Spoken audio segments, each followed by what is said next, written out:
Daniel Hayes sat in a dying van with $17 to his name and a court summons that could erase him from his daughter's life forever. He had two choices: face the system that had already failed him, or disappear into the kind of silence that swallows men whole. Then a stranger with storm gray eyes knocked on his window and asked if he was heading west.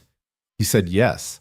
That single word would unravel everything he thought he knew about survival, redemption, and what it means to stop running.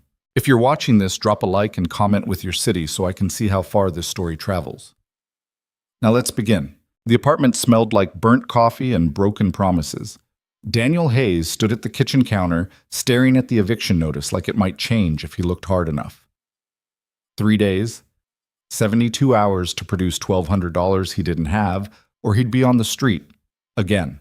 He folded the paper in half, then in half again, creasing it with the kind of precision that came from having nothing else to control. Outside, the March wind rattled the window frames of the fourth-floor walk-up he'd been calling home for 8 months. The radiator clanked uselessly in the corner. The landlord had stopped fixing things around the time Daniel's check started bouncing. 32 years old. Electrician by trade when there was work. Single father when the court allowed it. Currently, broke, exhausted, and one bad decision away from losing the only thing that mattered: his daughter. Emma was 6. She had his dark hair and her mother's sharp mind and a laugh that could crack him wide open. He got her every other weekend, supervised visits only, because 18 months ago he'd made the mistake of being honest with a family court judge about his finances. Apparently, "I'm doing my best" wasn't good enough when your best included a string of late rent payments and a truck repossessed in a grocery store parking lot. The custody hearing was in 9 days. His ex-wife's lawyer had already made it clear, if Daniel couldn't demonstrate residential stability, Emma would stay with her mother full-time. Permanent custody. Supervised visits replaced with nothing at all if Vanessa decided he wasn't worth the hassle. He couldn't blame her. She'd remarried a tax attorney named Craig, who wore boat shoes without irony and owned a house with a yard. Emma had her own room there, painted yellow, with bookshelves Craig had installed himself. Daniel had seen the photos on Vanessa's Facebook. He'd studied them like evidence of his own inadequacy. What did he have to offer? A studio apartment he was about to lose, a 1998 Dodge van held together by rust and stubbornness, a phone with a cracked screen and a voicemail box full of messages from creditors. The eviction notice sat on the counter beside his keys. Daniel picked up both and walked out. The van started on the third try, coughing black smoke into the cold morning air. He sat behind the wheel, hands shaking, and tried to think. There was no one to call. His parents were dead. His brother lived in North Carolina and hadn't returned a text in 4 months. The friends he used to have, the ones from before the divorce, before everything fell apart, had quietly drifted into lives that didn't include late-night calls from a man who couldn't get his shit together. He could go to a shelter. He'd done that before, after Vanessa kicked him out. 3 weeks sleeping on a cot that smelled like disinfectant and despair, listening to men cough and cry in the dark. He'd promised himself never again. He could fight, show up to court, explain to the judge that he was trying, that he loved his daughter more than his own breath, that residential instability was just a fancy term for being poor and punished for it. Or Daniel turned the key. The engine caught, shuddered, settled into a rough idle.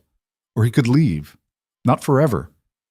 Just long enough to think, long enough to breathe, long enough to stop feeling like the walls were closing in and the world was a courtroom where the verdict had already been decided. West. He'd always meant to see the West. Montana, maybe. Or Wyoming. Big empty spaces where a man could disappear without anyone noticing or caring. He pulled out of the parking lot before he could talk himself out of it. By noon, he was 200 miles from the city, driving through flat gray farmland under a sky the color of old concrete. The highway stretched ahead like a dare. He had half a tank of gas, $17 in his wallet, and a credit card that had been declined at a gas station 3 exits back. His phone buzzed. Vanessa. He let it ring, then buzzed again, a voicemail. He didn't listen. The van's heater worked intermittently, blasting hot air for 10 minutes before cutting out entirely.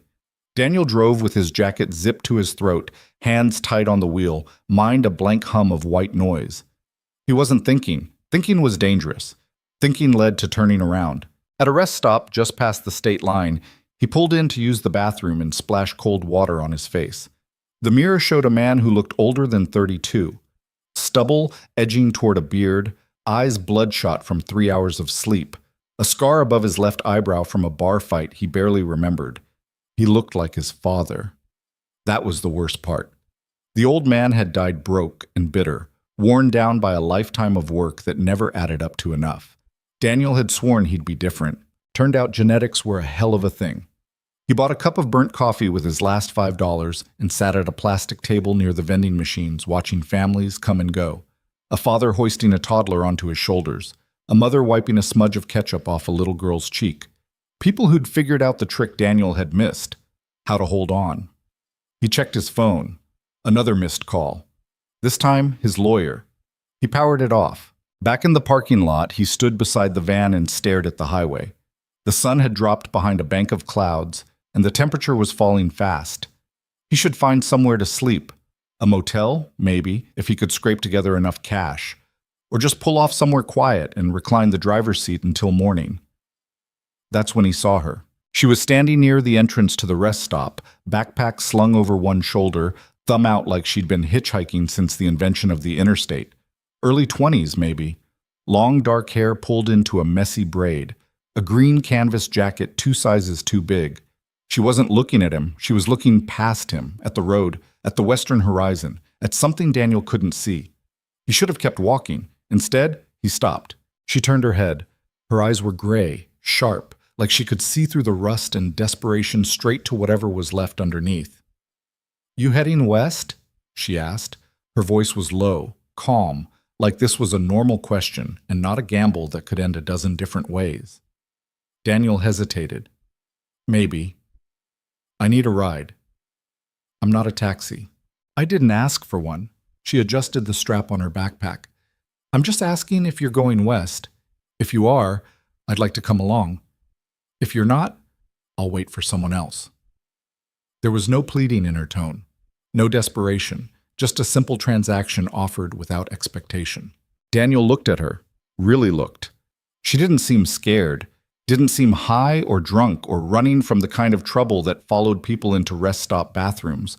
She seemed tired and certain, like she'd already made up her mind and was just waiting for the world to catch up. "Why?" he asked. "Why what?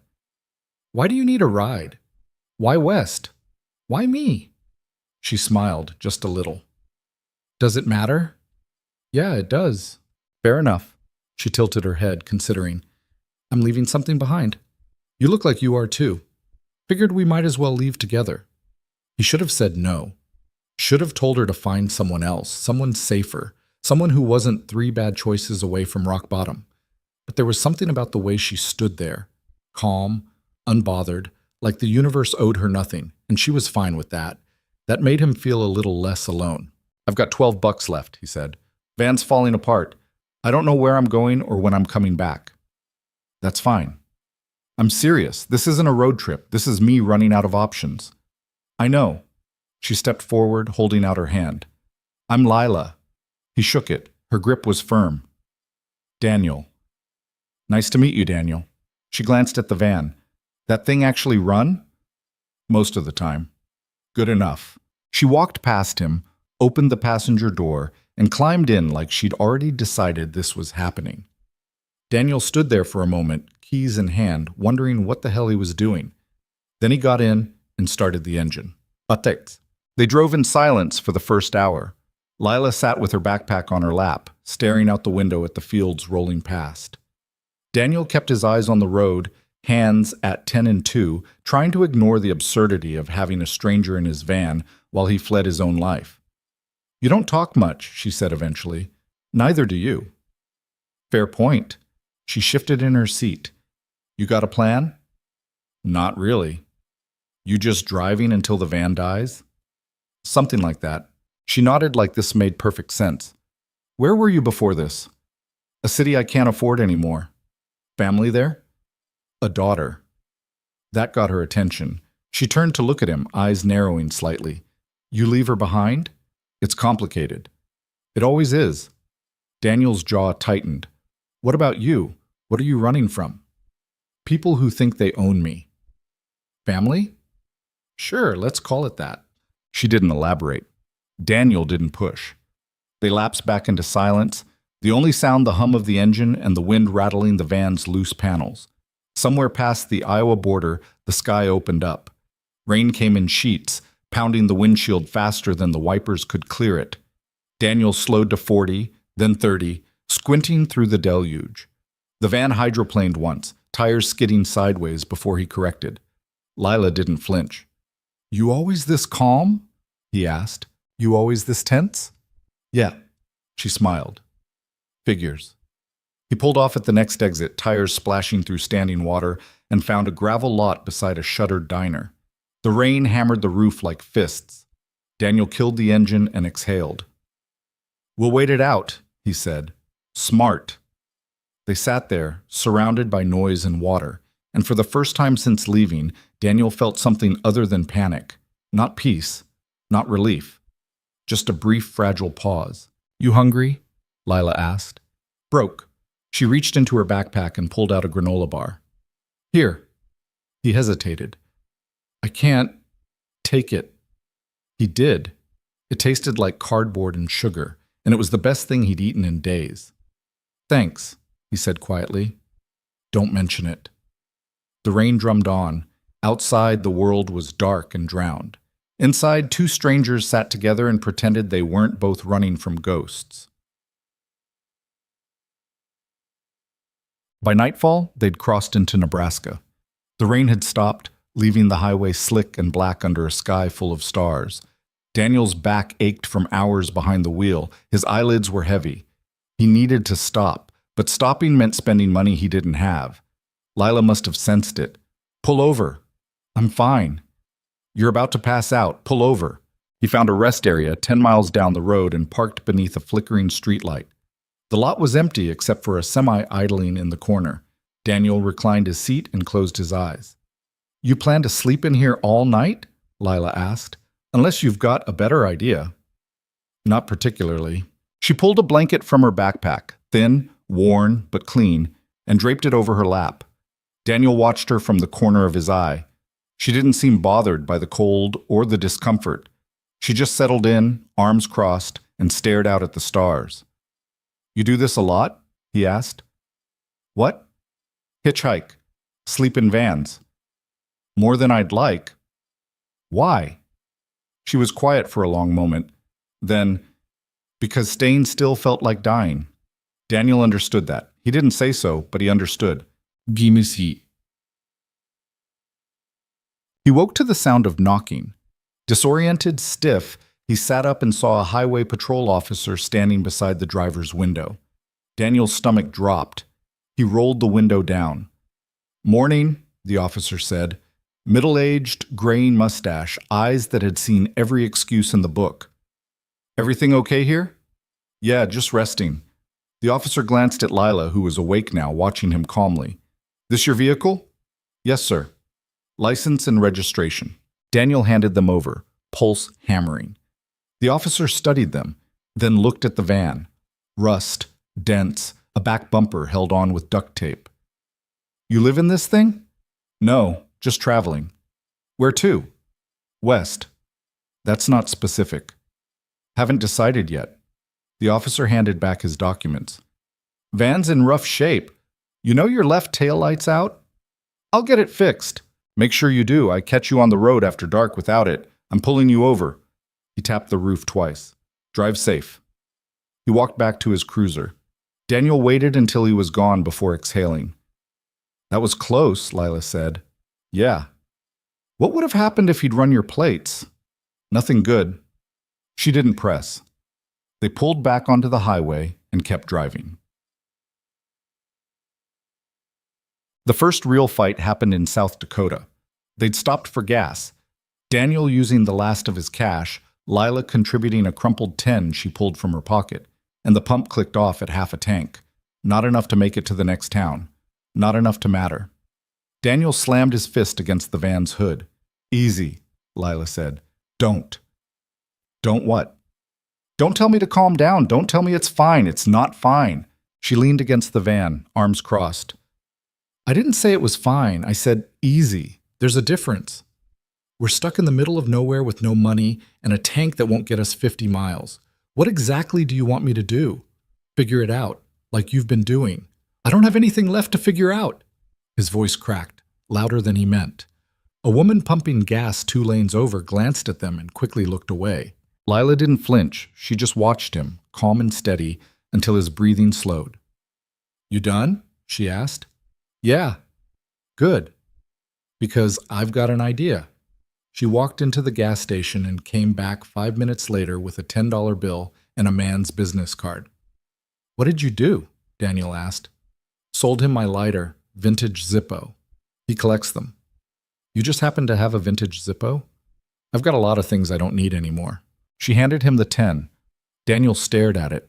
"I can't take this." "You already did." He wanted to argue, wanted to tell her he wasn't a charity case, that he didn't need her saving him. But the truth was, he did, and she knew it. "Thank you," he said quietly. "You're welcome." They drove on. Somewhere in Wyoming, the van started making a noise.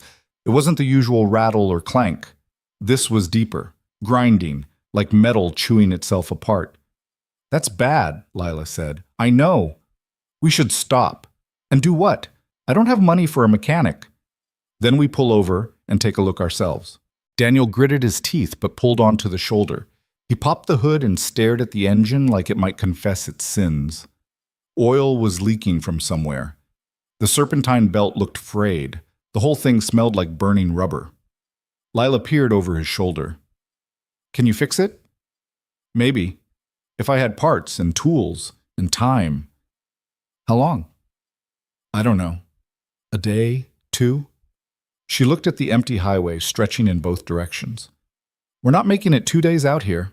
He knew she was right, but admitting it felt like surrendering. "We could flag someone down," she suggested. "Get a tow into the nearest town." "With what money?" "I've still got a few things I can sell." Daniel turned to face her. "Why are you doing this?" "Doing what?" "Helping me. You don't know me. You don't owe me anything." Lila met his eyes. "You let me in your van when you didn't have to. That counts for something." "That's not enough." "It is to me."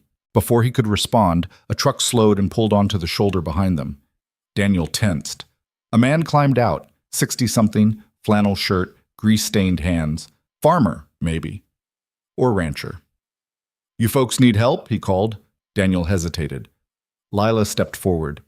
"Engine trouble," she said. "You know anything about old Dodge vans?" The man walked over, looked under the hood, and whistled low. "She's hurting. You got a blown gasket, maybe worse. I can tow you into town if you want. My brother runs a shop." "We don't have money for a tow," Daniel said flatly. The man shrugged. "Didn't ask for any. I'm heading that way anyway." Daniel stared at him, waiting for the catch.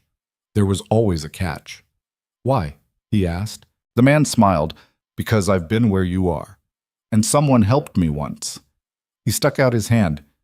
"Name's Earl." Daniel shook it. "Daniel. Well, Daniel, let's get this thing moving." Earl's brother's shop was a cinder-block garage on the edge of a town so small it didn't have a stoplight. The mechanic, a younger, rounder version of Earl, took one look at the van and shook his head. "She's done," he said. "Can you fix her?" Daniel asked. "Sure, for about $1,500. Daniel's heart sank. "I don't have that." The mechanic sighed. "Look, I can patch the gasket and get you another 100 miles, maybe 2, but after that, you're gambling." "How much for the patch?" $200. Daniel looked at Lila. She pulled out her backpack and started rifling through it. She came up with a silver bracelet, a pocket watch, and a small leather-bound notebook. "I can sell these," she said. "Lila, don't argue." She walked across the street to a pawn shop. Daniel watched her go, feeling useless and angry, and something else he couldn't name. Earl clapped him on the shoulder. "She's a fighter. Yeah. You're lucky." "I don't feel lucky." "You will." Talking. Lila came back with $180. The mechanic did the work for $150 and told them to drive carefully. They got back on the road as the sun dipped below the mountains. Daniel drove in silence, gripping the wheel too tight, jaw clenched. Say it, Lila said. Say what? Whatever you're thinking. I'm thinking I shouldn't have dragged you into this. You didn't drag me. I asked to come. You didn't know what you were getting into. Neither did you. He glanced at her. Why are you really here, Lila? She looked out the window. The mountains were turning purple in the fading light. Because I needed to leave, she said quietly, and you needed someone to stay. Daniel didn't know what to say to that, so he just drove. That night, they camped beside a river. No money for a motel. No gas to keep driving. Just the van, a sky full of stars, and the sound of water moving over stones. Lila built a small fire from dead wood. Daniel sat on the bumper and watched the flames. You ever think about going back? She asked. Every minute. What stops you? Fear? He said it without thinking, then realized it was true. I'm afraid if I go back, I'll lose her for good. And if you don't go back, I lose her anyway. Lila poked the fire with a stick. Sounds like you're stuck either way. Yeah. So what's the point of running? Daniel didn't have an answer. She looked at him across the fire. You love her? More than anything. Then maybe running's not the answer. Then what is? Showing up. He wanted to believe that. Wanted to think that showing up, broken, empty-handed, barely holding on, would be enough. But he'd tried that before, and the world had made it very clear love didn't pay the rent. Love didn't prove stability. Love didn't win custody hearings. It's not that simple, he said. I know. They sat in silence. The fire crackled, the river whispered, and for the first time since leaving, Daniel let himself imagine a different ending. Not a happy one. Not a perfect one. Just one where he didn't give up. Tick. The next morning, Lila was gone. Daniel woke to find her backpack missing, the passenger seat empty, no note. Panic hit him like cold water. He climbed out of the van and looked around. Nothing but trees and river and silence. Then he saw her. She was standing at the water's edge, barefoot, jeans rolled to her knees. Her braid had come loose. She looked young, fragile, human in a way she hadn't before. He walked down to join her. Thought you left, he said. I thought about it. Why didn't you? She turned to face him. Because I'm tired of leaving. Daniel understood. He was tired too. Tired of running, tired of failing, tired of pretending he could outpace the consequences of his choices. I think I need to go back, he said. I know. I don't know if it'll work. It might not. But I have to try. Yeah, you do. She picked up a smooth stone and skipped it across the water. It bounced 3 times before sinking. What about you? Daniel asked. What about me? Are you coming back with me? Lila smiled. Where else would I go? They turned the van around and started east. The engine groaned. The road stretched long. But for the first time, Daniel wasn't running. He was heading home. And he wasn't alone. The drive back felt longer than the drive out. Maybe it was the weight of what Daniel was heading toward. A courtroom. A judgment. The very real possibility of watching his daughter's face disappear behind a closing door. Or maybe it was just the van, which now sounded like it was chewing gravel with every mile. The patch job had bought them time, but not much. Every grinding noise made Daniel's chest tighten. Lila sat in the passenger seat with her feet on the dashboard, staring at the highway like she was reading something written in the asphalt. She hadn't said much since they'd turned around. Daniel didn't push. He was learning that silence with Lila wasn't awkward. It was just space. Room to think without having to explain yourself. They crossed back into Nebraska late in the afternoon. The sky was bruised purple, threatening rain. Daniel's phone, which he'd turned back on somewhere near the Wyoming border, had been buzzing non-stop. 12 missed calls from his lawyer, 6 from Vanessa. 3 voicemails he still hadn't listened to. You gonna check those, what? Lila asked, nodding at the phone in the cup holder. Eventually. Eventually's getting pretty close. I know. She reached over and picked up the phone, holding it out to him. Want me to listen? Tell you what they say? No, yeah, I don't know. He rubbed his face with one hand, keeping the other on the wheel. What's the point? I already know what they're gonna say. Maybe. But not knowing for sure is worse than knowing for sure. He hated that she was right. Fine. Listen. Lila pressed play on the first voicemail. A woman's voice, clipped and professional. His lawyer. Daniel, it's Patricia. I need you to call me back immediately. The court moved your hearing up. It's now in 4 days. If you don't show, they'll rule in Vanessa's favor by default. Call me. Lila glanced at him. 4 days. I heard. She played the next one. Vanessa this time, her voice tight. Daniel, where the hell are you? Patricia said you're not answering. If you're trying to make this harder than it needs to be, congratulations. Emma asked about you yesterday. I didn't know what to tell her. Call me back. Daniel's jaw clenched. Lila paused before playing the third message. You want me to stop? She asked. No, keep going. The third was Patricia again, angrier now. Daniel, I don't know what you think you're doing, but disappearing right before a custody hearing is the worst possible move. The judge is already skeptical. Don't give him a reason to write you off completely. I can't help you if you don't call me back. The last one was Vanessa. Her voice was quieter this time, almost tired. Look, I don't know where you are or what you're doing, but Emma misses you. She doesn't understand why you haven't called. I know things are hard right now, but running doesn't fix anything. Just come back, please. Lila set the phone down. Daniel drove in silence, hands white-knuckled on the wheel. 4 days, Lila said again. Yeah, that's not a lot of time. I know. You got a plan? Daniel laughed, but there was no humor in it. Show up and hope I don't look like the kind of guy who just spent a week living in his van.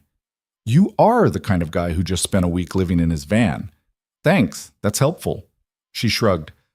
I'm just saying, lying's not going to work. You need a different angle. Like what? The truth. The truth is I'm broke, homeless, and barely hanging on. Right, and you turned around anyway. She looked at him. That's got to count for something. Daniel wanted to believe her. But he'd been in enough courtrooms to know that intent didn't matter. Results did. And his results were a repossessed truck, an eviction notice, and a bank account with 63 cents in it. I don't think the judge is going to see it that way, he said quietly. Then make him see it. How? I don't know, but you've got 4 days to figure it out. The rain started just after sunset, light at first, then heavier. Daniel pulled off at a rest stop and they waited it out in the van, listening to the water hammer the roof. Lila had fallen asleep with her head against the window, her breath fogging the glass. Daniel watched her for a moment, wondering who she'd been before this. Before the backpack and the hitchhiking and the running, she'd mentioned family, people who thought they owned her. But she'd never said more than that. He wanted to ask, but asking felt like crossing a line they'd both been careful to avoid. So he just sat there, listening to the rain, and tried not to think about what would happen in 4 days. By morning, they'd made it to Iowa. Daniel's back ached from sleeping in the driver's seat. His neck was stiff. His mouth tasted like stale coffee and regret. Lila woke up slowly, stretching, blinking at the gray light filtering through the windshield. Where are we? She asked, her voice rough with sleep. Iowa, maybe 3 hours from the city. She sat up, rubbing her eyes. You sleep at all? A little. Liar. He smiled despite himself. Yeah. They found a gas station with a bathroom and a vending machine. Daniel washed his face in the sink, staring at his reflection. He looked like hell. 2 weeks of stubble, bloodshot eyes, a man who'd run out of places to run. When he came out, Lila was leaning against the van with 2 cups of coffee and a pack of peanut butter crackers.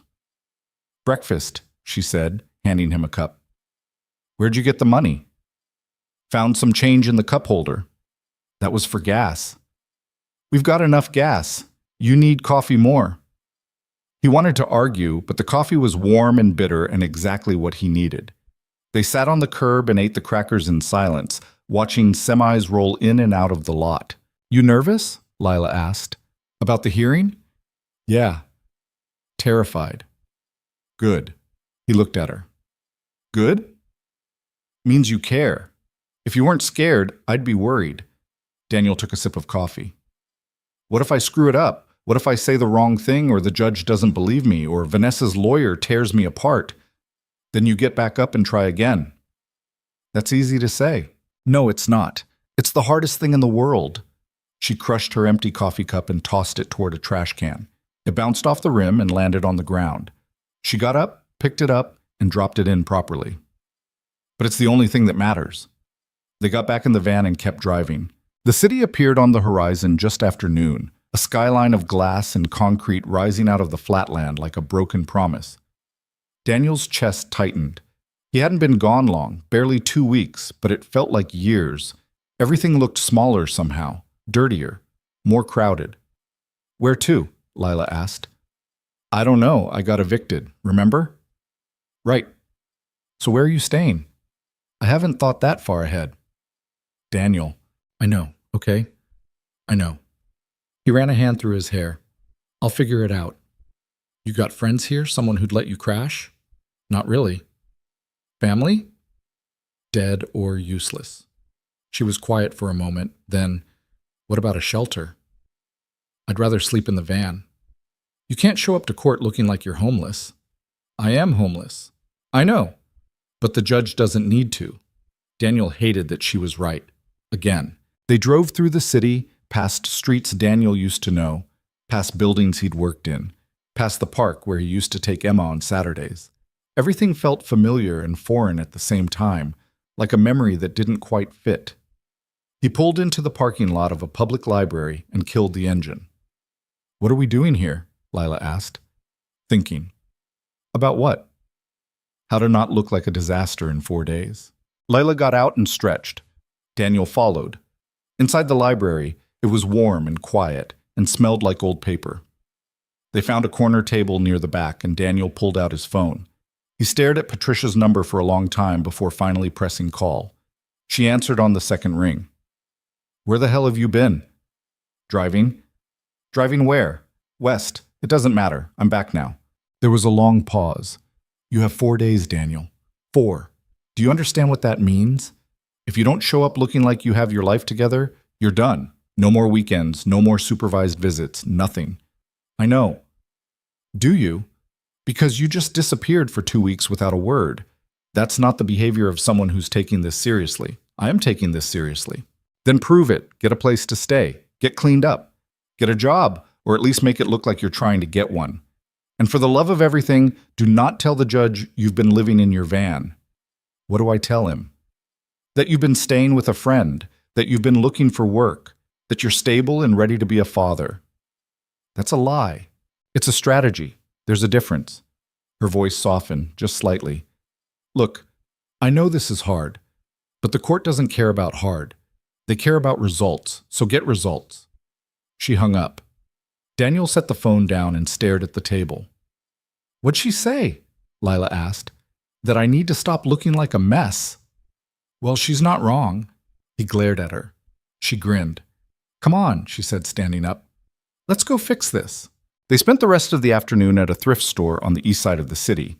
Lila picked out a button-down shirt, a pair of khakis, and a tie that didn't look too dated. Daniel tried them on in the cramped fitting room, staring at himself in the mirror. He looked like someone pretending to be an adult. "Better," Lila said when he came out. "I look ridiculous." "You look employable. That's what matters." She paid for the clothes with money Daniel didn't ask about. They left the store and walked down the street, past storefronts and bus stops, and people who didn't look at them twice. "You know what you're going to say?" Lila asked. "To the judge?" "Yeah." "Not yet." "You've got 4 days." "I know." "So start thinking." That night, they slept in the van behind a grocery store. Daniel lay in the driver's seat, staring at the ceiling, running through speeches in his head. Every version sounded desperate. Every version sounded like begging. Maybe that's what it was. Lila shifted in the passenger seat. "You awake?" "Yeah." "Can I ask you something?" "Sure." "Why'd you leave?" "Really?" Daniel was quiet for a long time. "Because I was afraid if I stayed, I'd have to watch everything fall apart in slow motion, and I couldn't do that." "But you came back." "Yeah." "Why?" "Because leaving didn't fix anything. It just made it worse." She nodded in the dark. "That's what you tell the judge." "What?" "That you left because you were scared. That you came back because you realized running doesn't work. That you're ready to fight." "You think that'll be enough?" "I don't know. But it's the truth. And the truth's better than nothing." The hearing was on a Thursday. Daniel spent the 3 days leading up to it trying to look like someone who had his life together. He showered at a truck stop, shaved in a gas station bathroom, ironed his thrift store shirt in the library parking lot using a travel iron Lila had bought for $6. On Wednesday night, he called Vanessa. She picked up immediately. Daniel? Yeah, it's me. Where have you been? Away. But I'm back now. Emma's been asking about you. His throat tightened. I know. I'm sorry. Sorry doesn't help. I know that too. There was a long pause. Are you going to show up tomorrow? Yes. Are you going to be okay? I don't know. That's honest, at least. She sighed. Look, I don't want to take her away from you, but I can't keep doing this. She needs stability. She needs to know you're not going to disappear. I'm not going to disappear. You already did. I came back. This time. What about next time? There won't be a next time. You don't know that. You're right, I don't, but I'm going to try anyway. Vanessa was quiet. Then, good luck tomorrow. She hung up. Daniel sat in the van, phone in his hand, and let himself feel the full weight of what was coming. In 12 hours, he'd be standing in front of a judge who held his entire future in his hands. A man who didn't know him, didn't care about his excuses, and had 100 other cases to get through. Lila was sitting on the curb outside, smoking a cigarette she'd bummed from a stranger. Daniel got out and sat beside her. You okay? She asked. No. Good. You shouldn't be. He looked at her. Why are you still here? What do you mean? You could have left any time. You didn't have to come back with me. You didn't have to help. So why did you? She took a drag, exhaled slowly. You ever feel like you've been running so long you forgot what you were running from? Yeah. Me too. And then I met you, and you were running too, but you stopped. You turned around, and I thought, maybe I could do that too. So you're using me? She smiled. Maybe a little. Fair enough? They sat there in the dark, two people who'd found each other by accident and stayed by choice. Thursday morning came too fast. Daniel woke up at 5, too anxious to sleep. He dressed in the thrift store clothes, checked his reflection in the van's side mirror, and tried to ignore the panic clawing at his chest. Lila made him eat a granola bar. You need food. You're shaking. I'm fine. You're not. Eat. He ate. They drove to the courthouse in silence. Daniel parked 2 blocks away, hands trembling on the wheel. He sat there for a moment, staring at the building. You ready? Lila asked. No. Good. Let's go. Inside, the courthouse smelled like floor polish and fluorescent lights. People in suits hurried past, carrying briefcases and files. Daniel felt like an imposter, like everyone could see through the cheap shirt and borrowed confidence straight to the man underneath. Patricia was waiting outside the courtroom. She looked him up and down, then nodded. You clean up okay? Thanks. You remember what we talked about? Yeah. Don't volunteer information. Answer the questions. Be respectful. And whatever you do, don't lose your temper. Got it. She glanced at Lila. Who's this? A friend, Daniel said. Patricia raised an eyebrow but didn't push. Fine. She can wait outside. Lila squeezed Daniel's arm. You've got this. He wanted to believe her. The courtroom was smaller than he'd expected. Vanessa was already there, sitting with her lawyer, a man in an expensive suit who looked like he'd never missed a meal. She glanced at Daniel, her expression unreadable. The judge entered. Everyone stood. Daniel's heart was pounding so hard he thought it might crack a rib. The proceedings started. Vanessa's lawyer went first, painting a picture of a stable home, a loving mother, a child who deserved consistency. He mentioned Daniel's eviction, his disappearance, his lack of steady employment. Every word landed like a punch. Then it was Patricia's turn.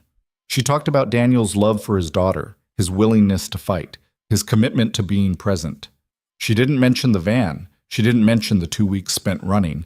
She framed everything in the best possible light. Finally, the judge looked at Daniel. Mr. Hayes, I'd like to hear from you. Daniel stood. His mouth was dry. His hands were shaking. Your Honor, I know I've made mistakes. A lot of them.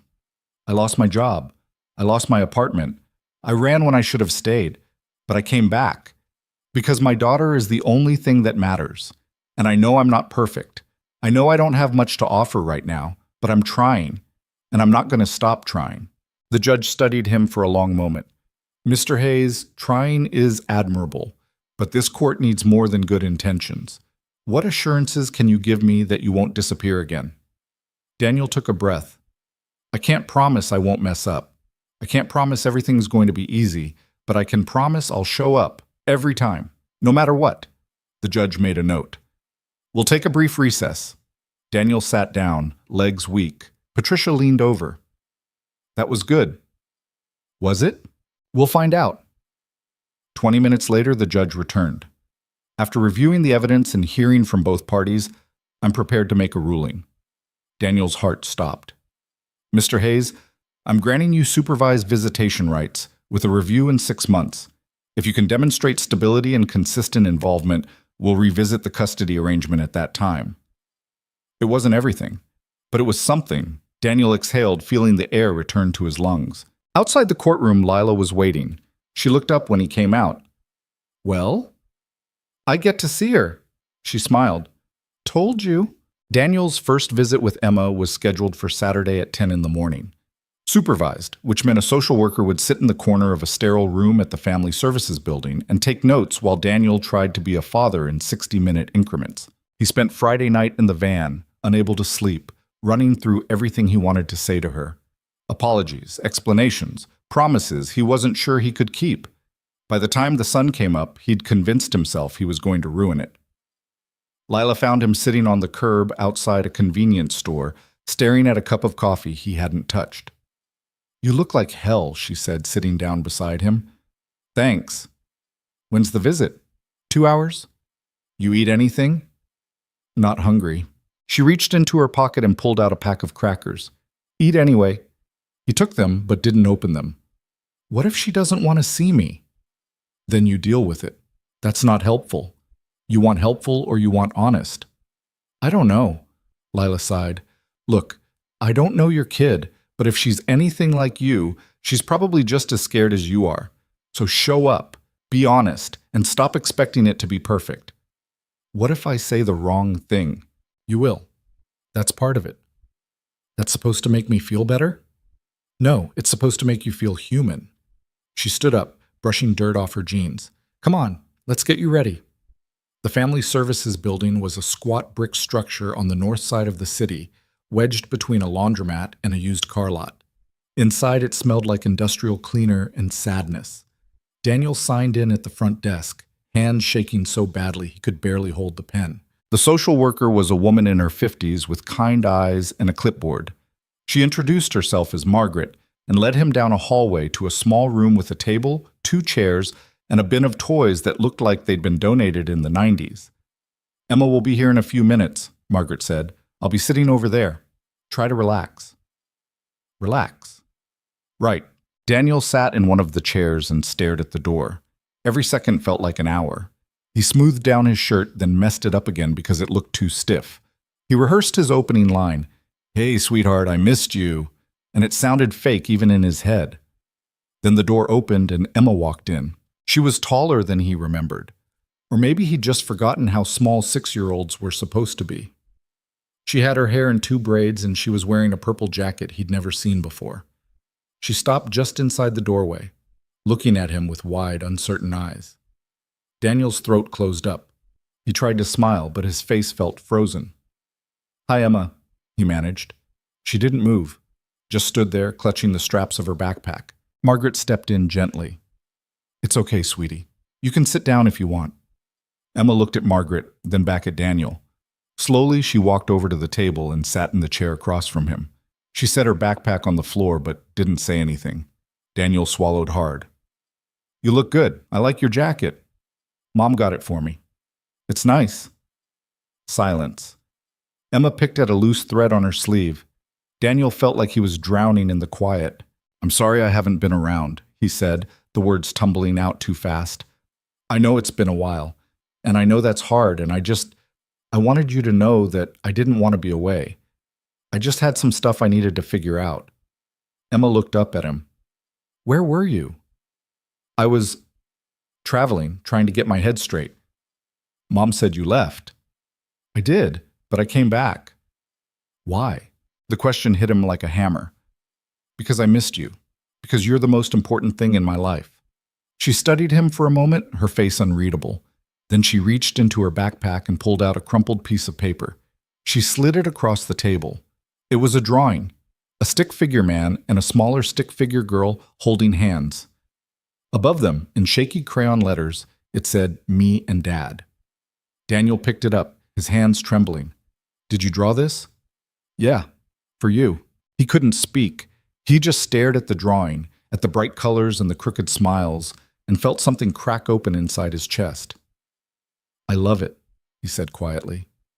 "Can I keep it?" "Yeah." "Thank you." Emma nodded. Then, after a long pause, she said, "I missed you too." Daniel's vision blurred. He wiped his eyes quickly, trying to hold it together. "I'm not going anywhere, okay? I know I messed up, but I'm going to be here every time they let me." "Promise?" "Promise." She smiled, just a little. It was the best thing Daniel had seen in months.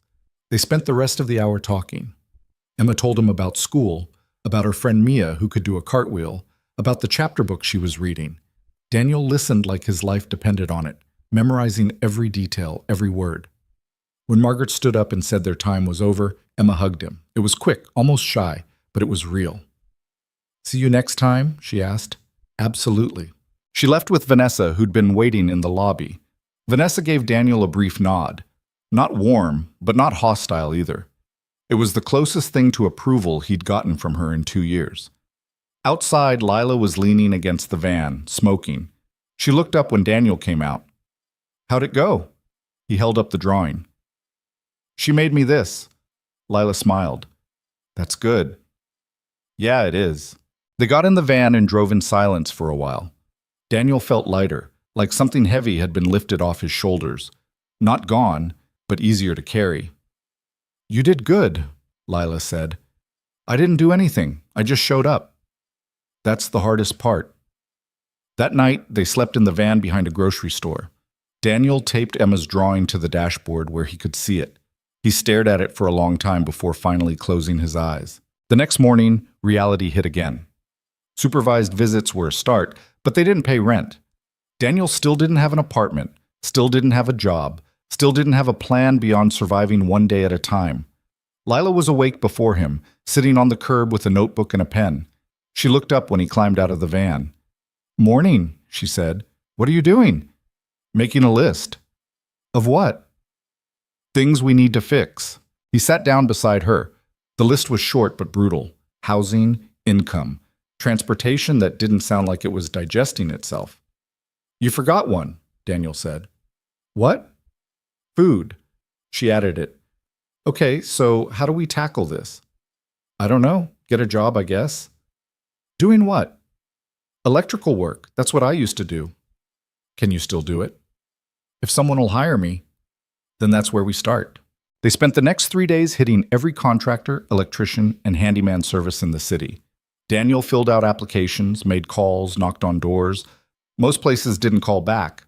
A few told him they weren't hiring. One guy looked at the van Daniel had pulled up in and said, "Come back when you've got reliable transportation." It was humiliating. Every rejection felt like proof that he was stuck, that no matter how hard he tried, he'd never climb out of the hole he'd dug. But Lila didn't let him quit. Every morning, she handed him a list of new places to try. Every night, she sat with him while he vented his frustration into the dark. "Why are you doing this?" he asked one night. "Doing what?" "Staying, helping. You don't owe me anything." "I know." "So why?" She was quiet for a moment. "Because I've been where you are." And no one stayed. Daniel wanted to ask what she meant, but something in her tone told him not to push. On the 4th day, he got a call back. A small contracting company on the south side needed someone for a short-term gig, rewiring a commercial kitchen. It wasn't steady work, but it was something. "When can you start?" the foreman asked. "Tomorrow." "You got tools?" Daniel hesitated. His tools had been in the truck when it got repossessed. "I can get them." "Make sure you do. I need someone who knows what they're doing, not someone I have to babysit." "I know what I'm doing." "Good. See you at 7." Daniel hung up and stared at the phone. Then he turned to Lila. I got a job. That's great. I need tools. How much? A basic kit? Maybe $200. Lila pulled out her backpack and started rifling through it. She came up with a silver ring, a pair of earrings, and a leather wallet. No, Daniel said. You've already sold enough. It's fine. It's not fine. I can't keep taking from you. You're not taking, I'm giving. There's a difference. She stood up. Come on, let's go find a pawn shop. The tools cost $180. Lila covered it without hesitation. Daniel felt like he was drowning in debt he could never repay, but she didn't seem to care. You'll pay me back when you can, she said. What if I can't? Then you can't. It's not the end of the world. The job was hard. 12-hour days in a kitchen that smelled like grease and industrial soap, running wire through walls and ceiling spaces barely big enough to fit his shoulders.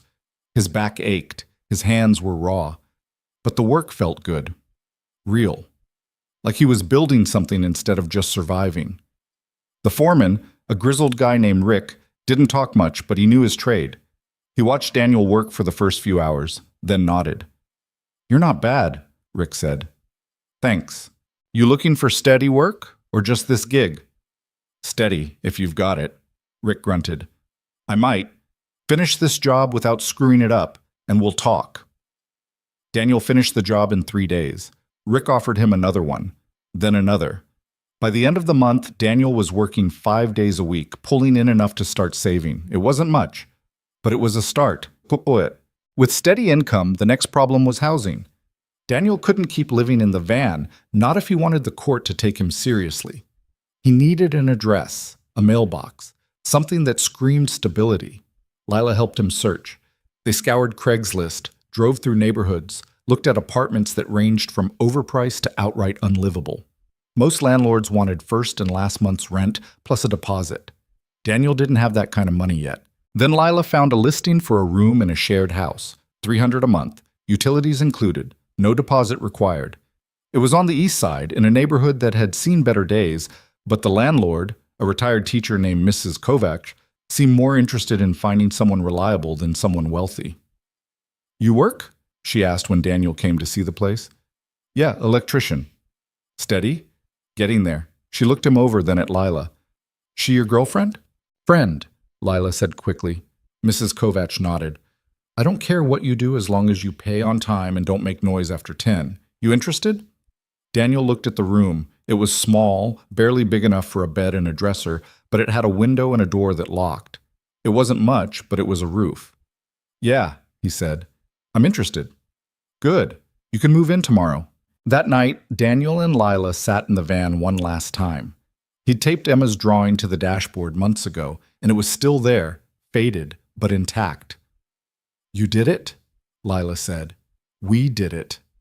No, you did. I just helped. He looked at her. Where are you going to go? I don't know yet. You could stay. Mrs. Kovacs said the couch in the common area is up for grabs if someone needs it. Lila smiled. You offering me your couch? Yeah, I am. She thought about it for a moment. Okay, but just until I figure out my next move.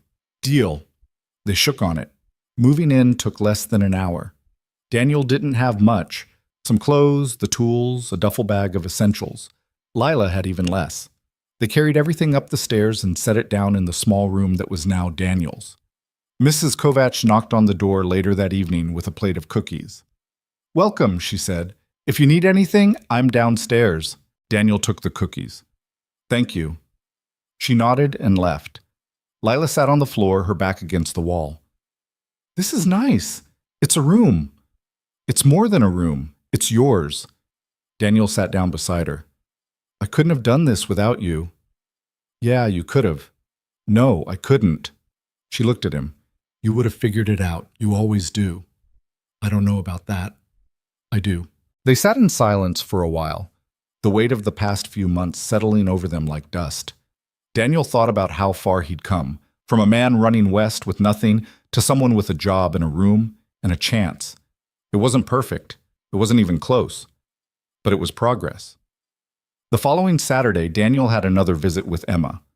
This time, she ran to him when she saw him, wrapping her arms around his waist. Dad! He hugged her tight, feeling something inside him break and heal at the same time. Hey, sweetheart. I brought you something. She pulled a folded piece of paper from her pocket. Another drawing. This one showed a house with flowers and a rainbow. That's beautiful, he said. That's where you live now, right? In a house? Yeah, I do. Can I see it sometime? Daniel's throat tightened. Maybe. If your mom says it's okay. Emma nodded, then she looked up at him with serious eyes. Are you going to stay this time? Yeah, I am. Promise? Promise.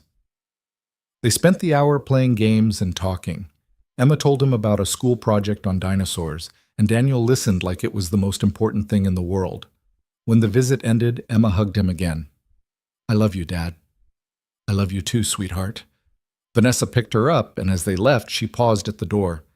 You're doing better, she said. Trying to. Keep it up. It was the closest thing to encouragement Daniel had gotten from her in years. Outside, Lila was waiting. She looked up when he came out. Good visit? Yeah, really good. That's 2 in a row. Yeah, she smiled. You're getting the hang of this. That night, Daniel sat in his room and stared at the 2 drawings Emma had given him. He'd taped them to the wall above his bed. They were crooked and imperfect, but they were proof that someone believed in him. Lila knocked on the door. You awake? Yeah, come in. She sat on the edge of the bed. I've been thinking. About what? About what we talked about before. Helping people like you. What do you mean? People who are trying to fight for their kids but don't have the resources. What if we did something about that? Daniel frowned. Like what? I don't know. A support group maybe, or a resource network? Something to help parents who are stuck in the same place you were. I'm not exactly qualified to help anyone. You're more qualified than you think. You fought for your kid and won. That's more than most people can say. He thought about it. The idea felt too big, too ambitious. But there was something about it that made sense. How would it even work? We start small. Maybe just a meeting once a week. Share resources, give advice, help people navigate the system. Who's going to come to that? People who need it. Trust me, they're out there. Daniel wasn't convinced, but he didn't dismiss it either. I'll think about it. That's all I'm asking. Over the next few weeks, the idea kept nagging at him. He started noticing things, parents at the family services building who looked lost, people in online forums asking desperate questions about custody battles, men sitting alone in parking lots with the same hollow look Daniel had worn not long ago. Lila was right. They were everywhere. So one night, he and Lila made a flyer. Nothing fancy, just a simple notice about a support group for parents fighting for custody. They posted it at the family services building, at coffee shops, at the library. The first meeting, held in the common room of Mrs. Kovach's house, had 3 people show up. A single mom named Carla, who worked 2 jobs and couldn't afford a lawyer. A dad named Marcus, whose ex had moved across the state with his son. A grandmother named Ruth, who was raising her grandson after her daughter overdosed. They sat in a circle and shared their stories. Daniel listened, recognizing pieces of himself in every word. When it was his turn to talk, he told them about the van, the eviction, the court hearing. He didn't sugarcoat it. I'm not going to lie to you, he said. This is hard. It's going to stay hard, but showing up matters. Fighting matters. And you don't have to do it alone. Carla wiped her eyes. How did you do it? How did you keep going? Daniel glanced at Lila. I had help. And I stopped running. The meetings grew. 4 people became 6, then 10. They shared tips on finding affordable lawyers, navigating family court, staying sane in the middle of the chaos. It wasn't much, but it was something. And for the first time in a long time, Daniel felt like he was building something that mattered. 3 months in, the support group had become something Daniel hadn't expected. A community. Not a perfect one. Not some idealized version where everyone got along and problems solved themselves, but a messy, real collection of people who showed up for each other when it mattered. Marcus, the dad whose son had been moved across state lines, finally scraped together enough for a lawyer. Ruth convinced her daughter to go to rehab, though she relapsed twice before it stuck. Carla lost her custody case but won supervised visitation, which wasn't what she wanted but was better than nothing. They celebrated the wins and sat through the losses, and nobody pretended it was easy. Daniel found himself in a strange new role, someone people looked to for answers he didn't always have. It made him uncomfortable. He wasn't a counselor or a lawyer or anyone qualified to tell people how to live their lives. But Lila kept reminding him that experience counted for something. "You don't need a degree to help," she said one night after a particularly rough meeting where a guy named TJ broke down crying about losing his daughter to his ex's new husband. "You just need to have been through it. That doesn't mean I know what to tell him. You don't have to tell him anything, just listen." Daniel was learning that listening was harder than talking. It meant sitting with other people's pain and not trying to fix it, not offering hollow reassurances, just being present while they worked through the wreckage of their own lives. The van finally died in early June. Daniel had been driving back from a job site when the engine made a sound like a gunshot and smoke poured from under the hood. He coasted to the shoulder, killed the ignition, and sat there for a moment in the sudden silence. Lila, who'd been riding shotgun, looked at him. "Well, that's that. Yeah. You gonna miss it?" Daniel glanced around the interior, the cracked dashboard, the duct-taped upholstery, Emma's drawing still taped above the steering wheel. "Yeah, I am." They got out and stood on the side of the highway while cars blew past. The van looked smaller now, more pathetic, just a hunk of metal that had somehow carried them through the worst of it. "What do we do with it?" Lila asked. "Scrap it, I guess. Might get $100 if we're lucky." "You need $100? "Always." She smiled. "Then let's scrap it." They called a tow truck and watched the van get hauled away. Daniel felt a strange ache in his chest, like saying goodbye to something that had kept him alive when nothing else could. That night, he used the scrap money to buy a bicycle from a guy on Craigslist. It wasn't much. Rusted handlebars, squeaky brakes, a seat that felt like sitting on concrete, but it got him to work and back. Lila bought one too, a women's frame with a basket on the front. They looked ridiculous riding through the city together, two adults on bikes held together by rust and optimism. But it worked. The 6-month review hearing was scheduled for mid-July. Daniel had been dreading it and counting down to it in equal measure. This was his chance to prove he'd turned things around, to show the court he deserved more than supervised visits. Patricia laid it out plainly when they met a week before the hearing. "You've done well, stable housing, steady employment, consistent visitation. The court's going to see that. So I'll get shared custody." "Maybe. Depends on what Vanessa's lawyer argues and how the judge feels that day." That's not exactly reassuring. "It's realistic. You've come a long way, Daniel, but the court moves slowly. Don't expect everything to change overnight." Daniel nodded, but the uncertainty gnawed at him. He'd done everything right, or as right as he could manage, and it still might not be enough. Lila found him that night sitting on the front steps of Mrs. Kovich's house, staring at nothing. "You okay?" she asked, sitting down beside him. "I don't know. What if the judge says no?" "Then you keep going." "For how long?" "As long as it takes." He turned to look at her. "You ever get tired of being the optimistic one?" "Every day." "Then why do you keep doing it?" She was quiet for a moment, picking at a loose thread on her jeans. "Because someone has to, and you've got enough to worry about without me adding to it." "You don't have to carry that for me. I know. But I want to." Daniel didn't know what to say to that, so he just sat with her in the quiet while the city hummed around them. The hearing was on a Thursday morning, same courthouse, same sterile smell of floor polish and tension. Vanessa was there with her lawyer looking calm and professional. Daniel wore the same thrift store shirt he'd worn to the first hearing, pressed and clean but showing its age. The judge reviewed the case file, asked a few questions, and listened to both lawyers make their arguments.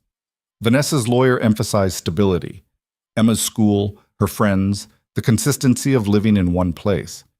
Patricia countered with Daniel's progress, his commitment, the bond he'd rebuilt with his daughter. Then the judge looked at Daniel. "Mr. Hayes, how many visits have you had with your daughter since our last hearing?"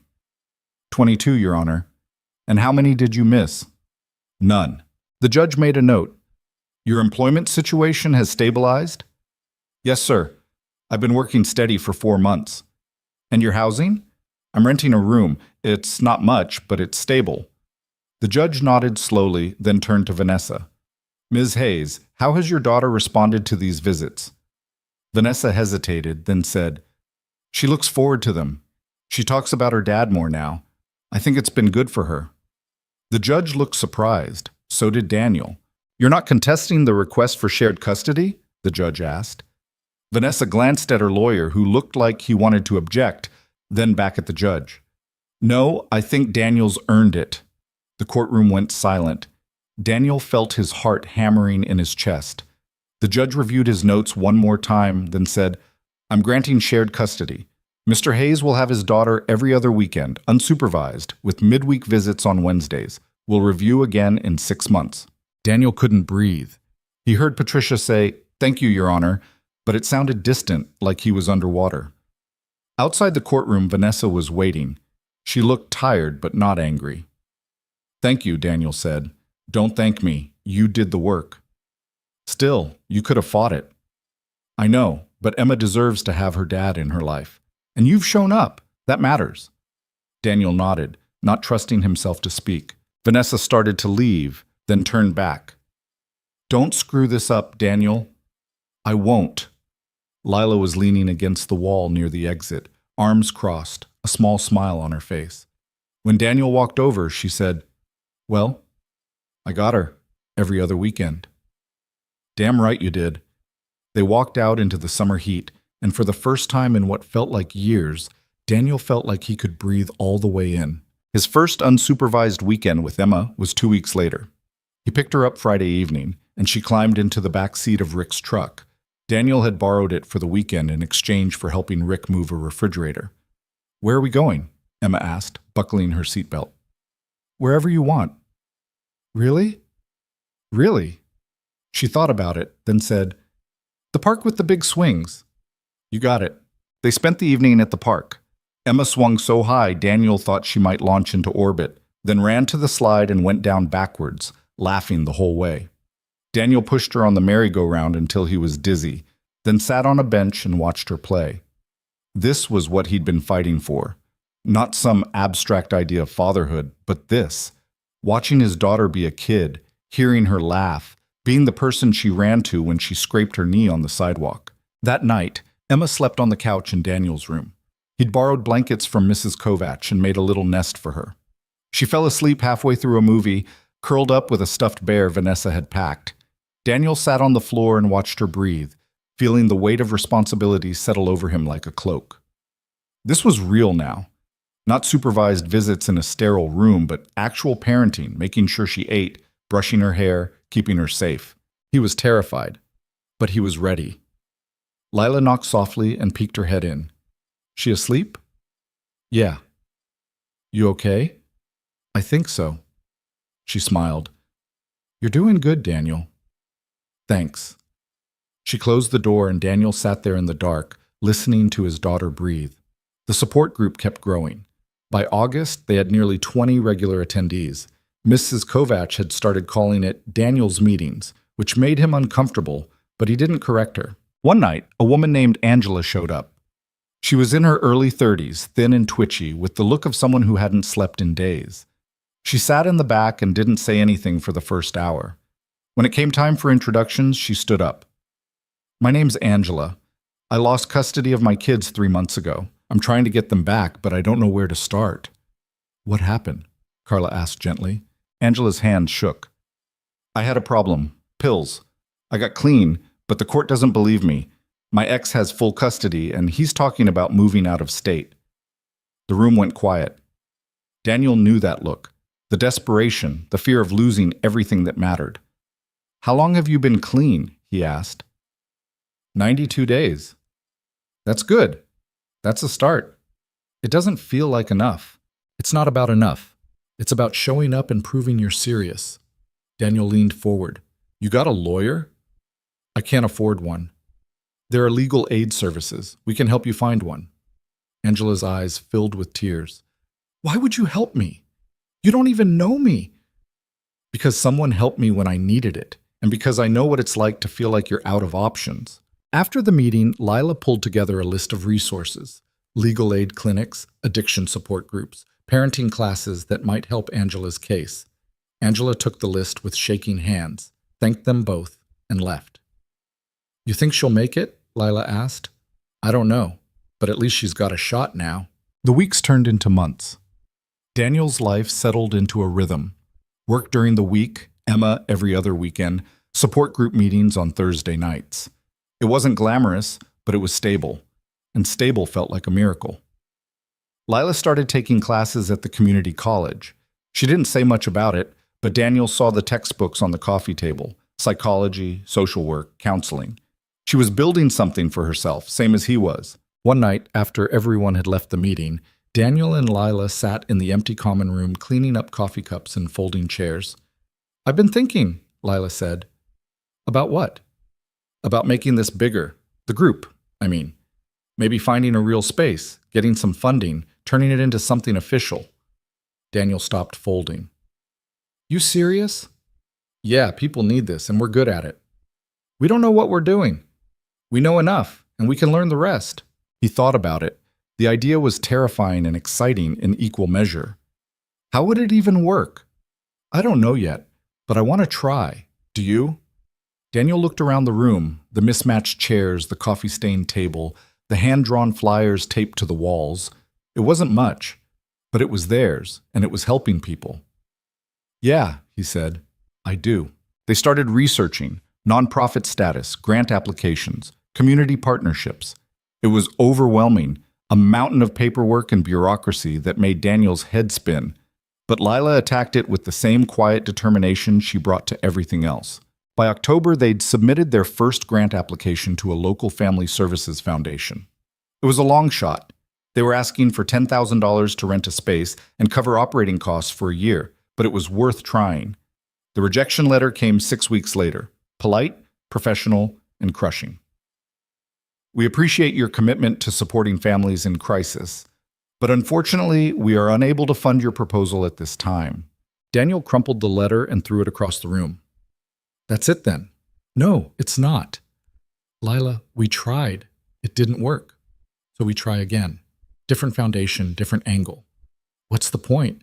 She picked up the crumpled letter and smoothed it out. "The point is that 20 people show up every week because this matters to them. The point is that Angela just got her kids back for supervised visits because we helped her find a lawyer. The point is that we're making a difference, even if some foundation doesn't see it yet." Daniel wanted to argue, but he couldn't. She was right. They applied to 3 more foundations. 2 said no. The third said maybe. They wanted to meet in person, see the operation, talk to the people they were helping. Daniel spent a week preparing, rehearsing what he'd say, trying to make the group sound more professional than it was. When the day came, he was so nervous he almost threw up in the parking lot. The foundation rep was a woman named Sharon, mid-40s, with sharp eyes and a notepad she wrote in constantly. She sat through an entire meeting, watching, listening, asking questions. Afterward, she pulled Daniel and Lila aside. "This is good work you're doing." "Thank you," Daniel said. "It's rough around the edges, but it's real. I can see that." She tapped her pen against her notepad. "I'm recommending we fund you. Not the full amount, maybe $5,000 to start, but it's a foot in the door." Daniel felt like the floor had dropped out from under him. "Seriously?" "Seriously. You'll get the official letter in a few weeks, but I wanted you to know." After she left, Lila grabbed Daniel's arm. "We did it." "Yeah, we did." They stood there in the parking lot, 2 people who'd started with nothing and built something that mattered. It wasn't perfect, it wasn't huge, but it was real. That weekend, Emma asked Daniel what he'd been working on. "Just helping some people," he said. "What kind of people?" "Parents who are trying to be better, like me." Emma thought about that for a moment. "Are you better now?" "I'm trying to be." "I think you are." Daniel's throat tightened. "Thanks, sweetheart." She went back to coloring, and Daniel sat there watching her, feeling the full weight of how far he'd come. From a man running west in a dying van to someone his daughter believed in. It still wasn't perfect. He still struggled. Money was tight. The room was small. Some days he felt like he was one mistake away from losing everything again. But he wasn't running anymore. And that made all the difference. The grant money arrived in December, just before the holidays. $5,000 deposited into an account Daniel and Lila had opened specifically for the group. It felt surreal seeing that number on the screen, proof that someone believed in what they were building. They used the first chunk to rent a small office space above a laundromat on the east side. It wasn't much, 2 rooms with water-stained ceiling tiles and windows that didn't quite close all the way, but it was theirs. A place people could come to without worrying about taking up space in Mrs. Kovach's living room. Lila painted one wall a pale blue. Daniel installed better lighting. They bought folding chairs from a church that was closing down and a coffee maker from a thrift store. By the time they were done, it looked almost professional. Almost. The first meeting in the new space had 30 people show up. Some were regulars, others were new, drawn by flyers they'd posted around the city or word of mouth from people who'd been helped. Daniel stood at the front of the room and looked at the faces staring back at him, waiting for him to say something profound.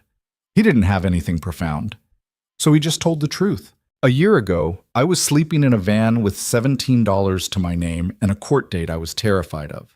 I didn't think I'd make it. I didn't think I deserved to, but someone gave me a chance and I took it. And now I'm here, and so are you. So let's figure this out together. It wasn't poetry, but it was honest, and that seemed to be enough. Angela stood up. She'd gotten her kids back 2 months ago, supervised visits that had turned into weekends, then into shared custody. She looked healthier now, steadier, like someone who'd found solid ground after years of drowning. I just want to say thank you, she said, her voice shaking slightly. I don't know where I'd be without this place. Probably still lost. So thank you. Others echoed her. Marcus talked about how he'd driven 12 hours each way every other weekend to see his son, and how the advice from the group had helped him navigate an interstate custody battle he eventually won. Carla shared that she'd started taking night classes, trying to build a better life for when she finally got more time with her daughter. Listening to them, Daniel realized something he hadn't quite grasped before. This wasn't about him. It had never been about him. He'd just been the first one desperate enough to try, and Lila had been stubborn enough to make sure he didn't quit. But the group belonged to everyone who walked through that door looking for help. After the meeting, Lila found him standing by the window, looking out at the street below. You okay? She asked. Yeah, just thinking. About what? About how none of this was supposed to happen. I was just trying to survive. That's how most good things start. He turned to look at her. You ever going to tell me your story, the real one? She smiled, but there was sadness in it. Maybe someday. Fair enough. She moved to stand beside him, both of them watching the traffic crawl past. I've been thinking about something. What? About staying. Daniel glanced at her. You're already staying. I mean really staying. Not just crashing on your couch until I figure out my next move, actually putting down roots.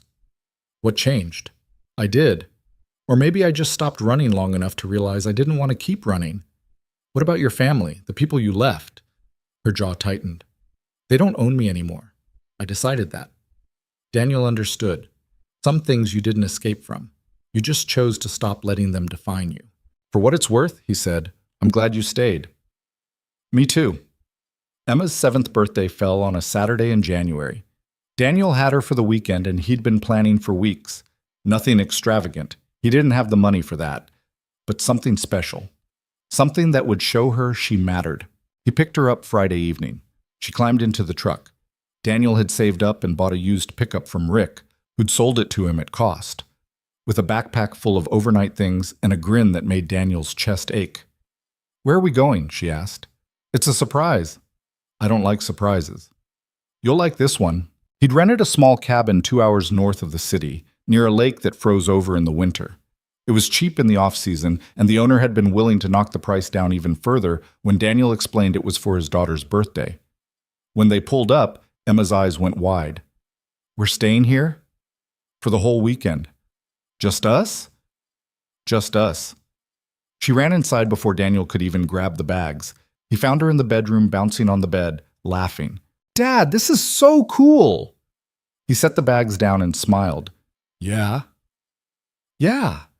They spent the evening building a fire in the stone fireplace and roasting marshmallows that burned on the outside and stayed cold in the middle. Emma didn't care. She ate 3 of them, getting sticky sugar all over her face, and declared it the best dinner ever. That night they lay on the floor in front of the fire, wrapped in blankets, staring at the ceiling. Dad? Emma said. Yeah? Are you happy now? The question caught him off guard. What do you mean? Mom said you were sad for a long time, but you seem different now. Daniel thought about how to answer that. I was sad. I still am sometimes. But yeah, I'm happier now. Because of me? You're a big part of it. She rolled over to look at him. What's the other part? Figuring out that running away doesn't fix things, and that asking for help isn't the same as giving up. Emma nodded like she understood, even though Daniel wasn't sure a 7-year-old could fully grasp what he meant. But she'd asked, and he told her the truth. That felt important. I'm glad you're happy, she said. Me too, sweetheart. The next day was her actual birthday. Daniel made pancakes that were lopsided and slightly burnt, which Emma thought was hilarious. They spent the afternoon exploring the woods around the cabin, Emma running ahead and shouting back discoveries. A frozen stream, a bird's nest, a tree that looked like it had a face. That night, Daniel brought out a small cake he'd hidden in the cooler. 7 candles, slightly crooked, stuck into vanilla frosting.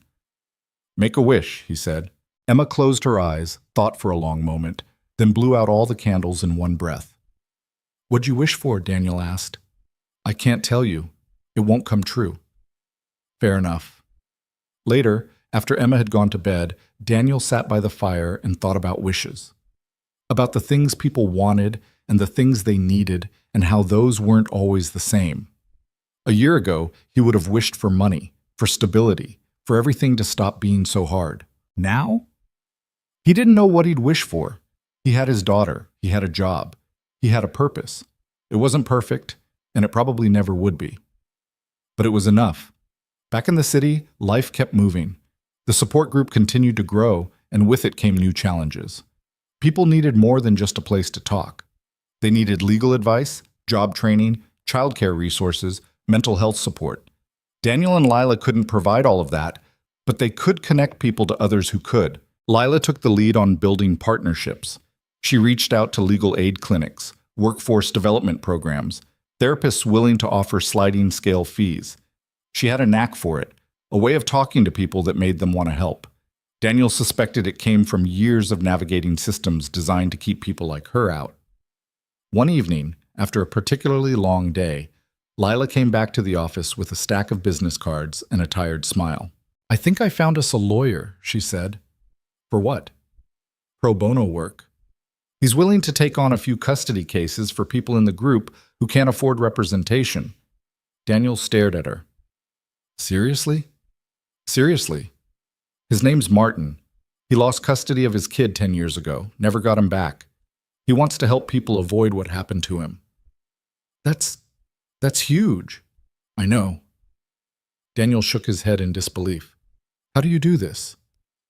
Do what? Find people. Convince them to care. I just ask. Most people want to help. They just don't know how. It was a simple answer, but Daniel was learning that the best truths usually were. By spring, the group had helped 19 people navigate custody battles.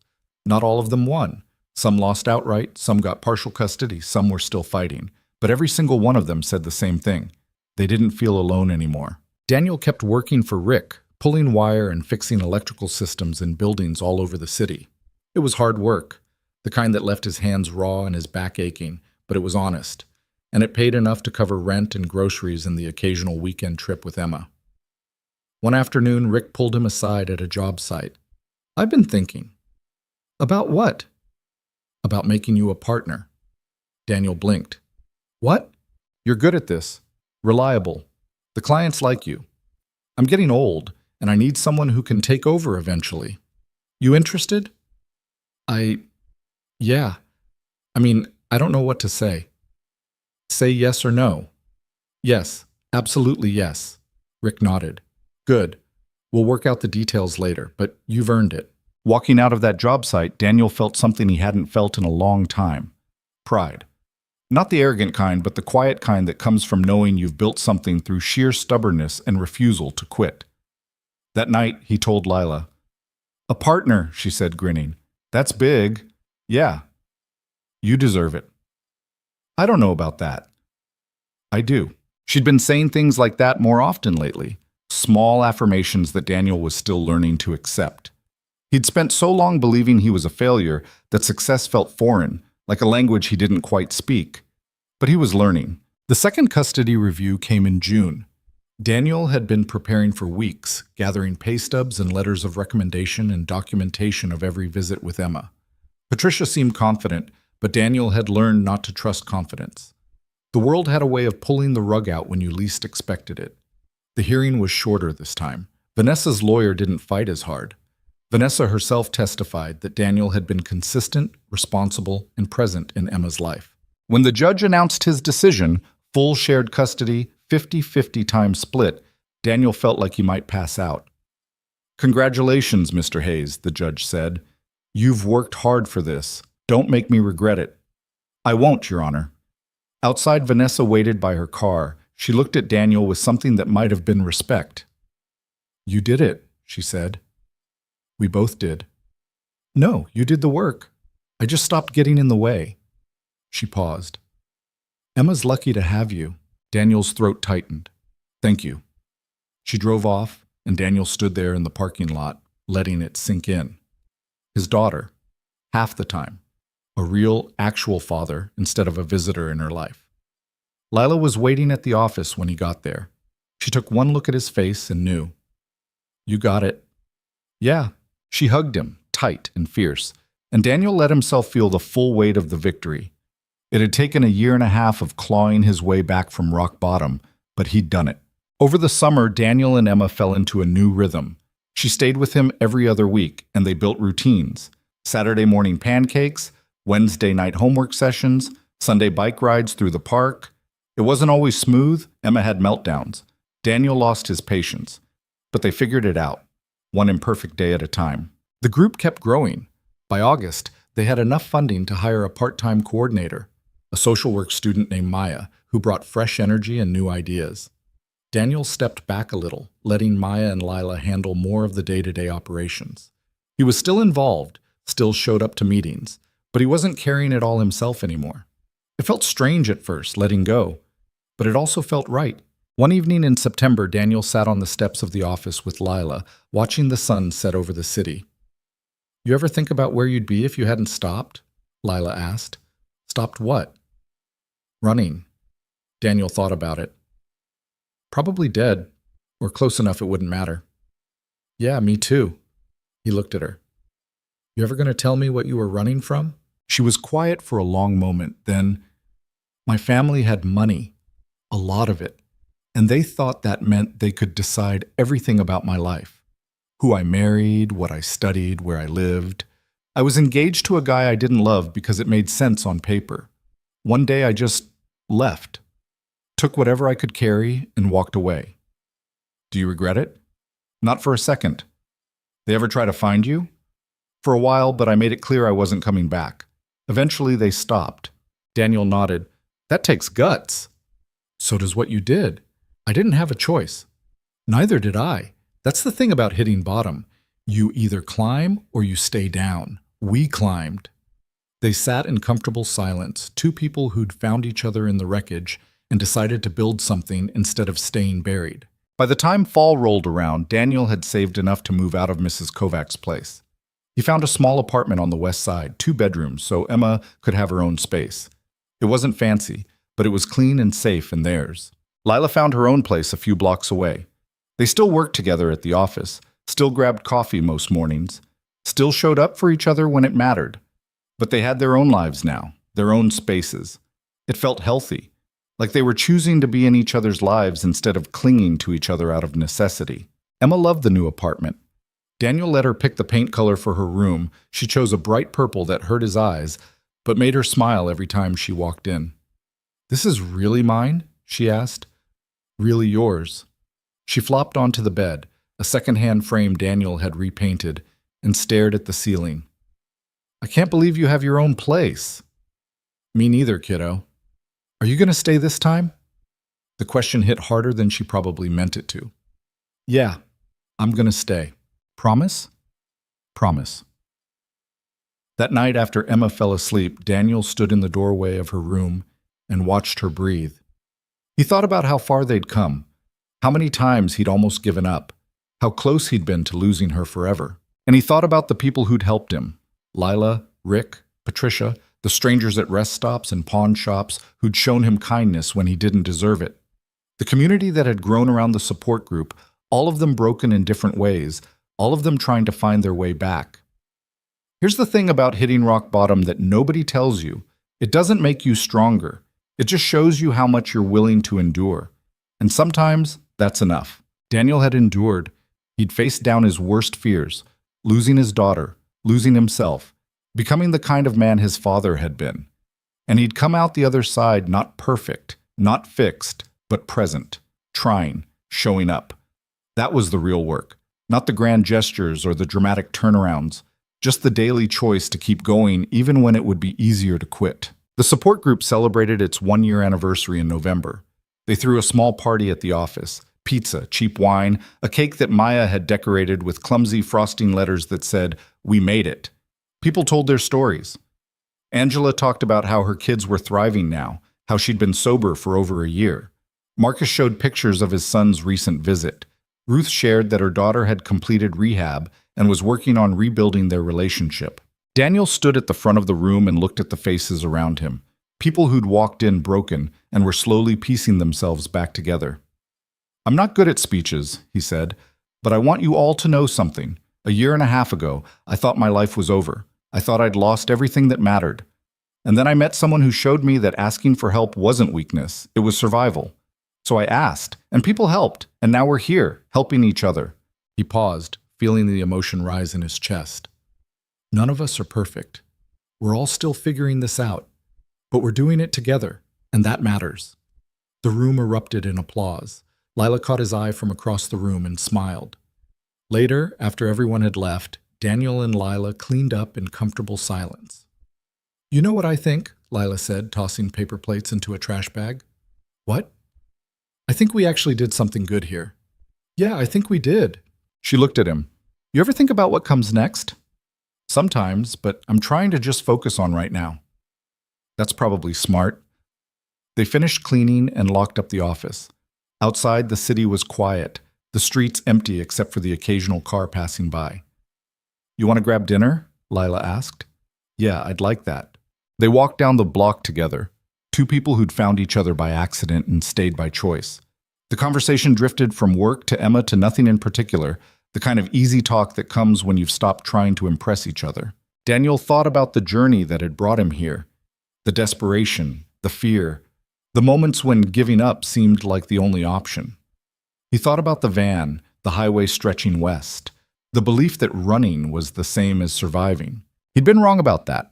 Survival wasn't about running, it was about stopping, about turning around and facing the things you were afraid of, about asking for help and accepting it when it came, about showing up day after day, even when you felt like you had nothing left to give.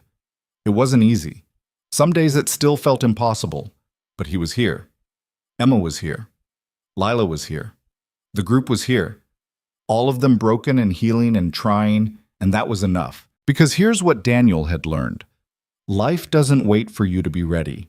It doesn't care if you're scared or unprepared or convinced you're going to fail. It just keeps moving, and you either move with it or you get left behind. He'd almost been left behind, but he'd grabbed onto something, a stranger's kindness, a daughter's love, a community of people who understood what it meant to fight for the things that mattered. And he'd held on.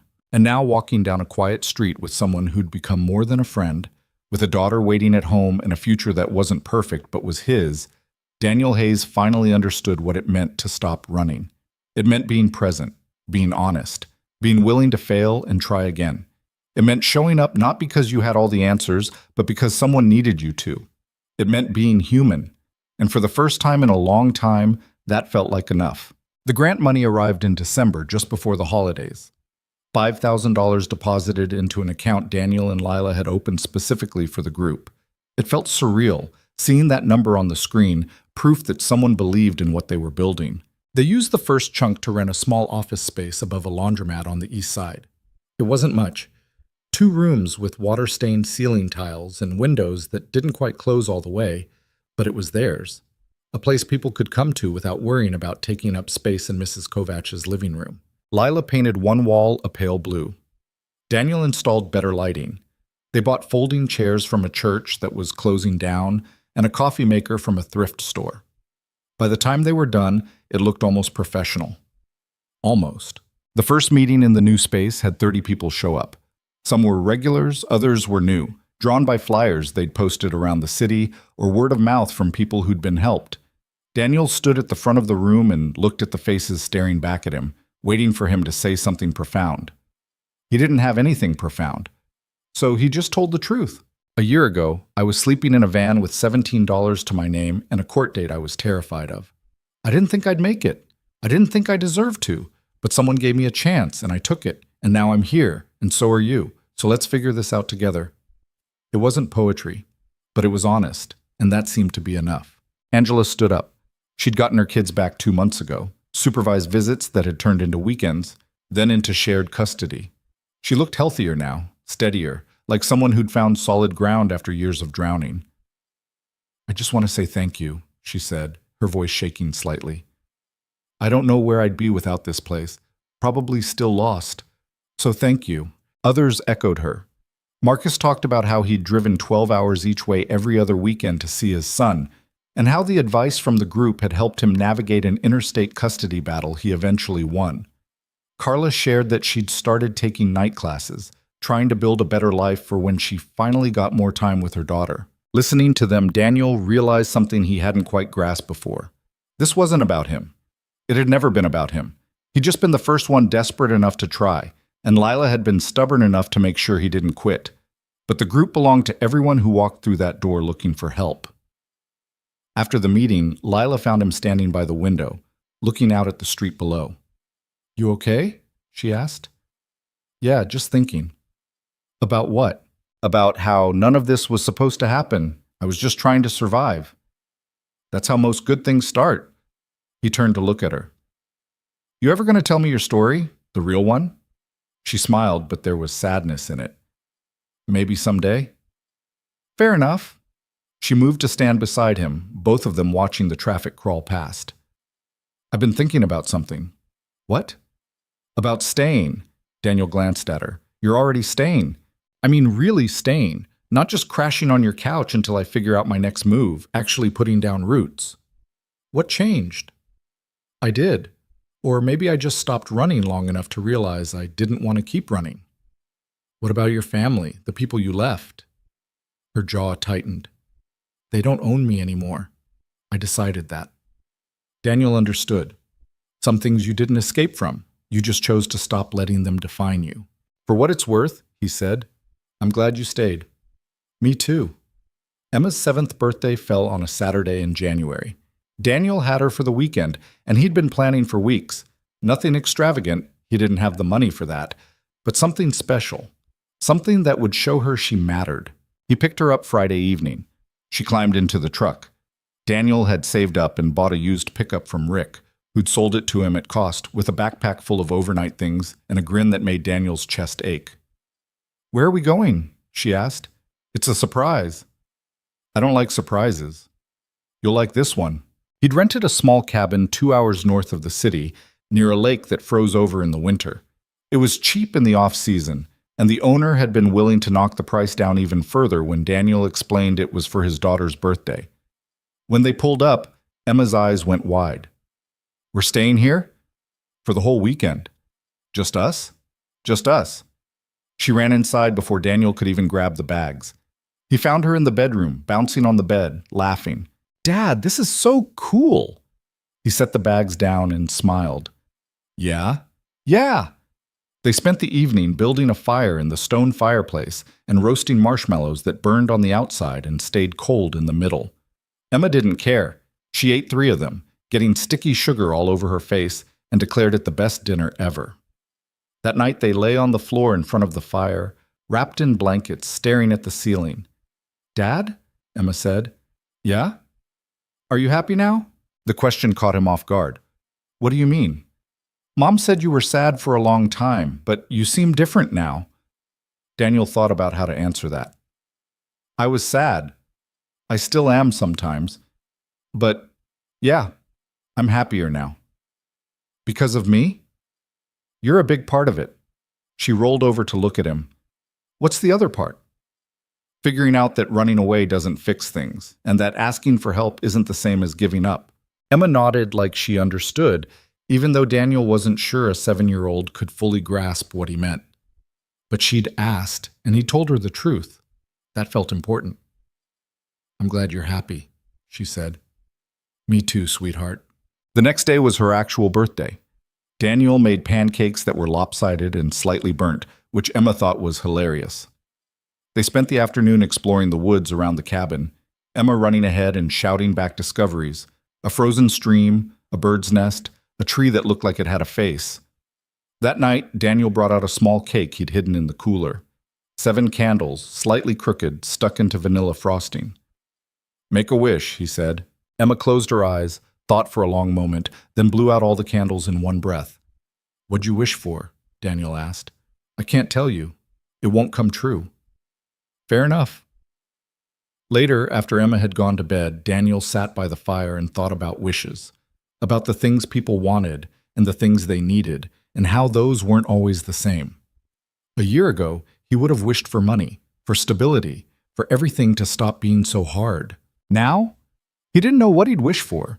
He had his daughter, he had a job, he had a purpose. It wasn't perfect, and it probably never would be. But it was enough. Back in the city, life kept moving. The support group continued to grow, and with it came new challenges. People needed more than just a place to talk. They needed legal advice, job training, childcare resources, mental health support. Daniel and Lila couldn't provide all of that, but they could connect people to others who could. Lila took the lead on building partnerships.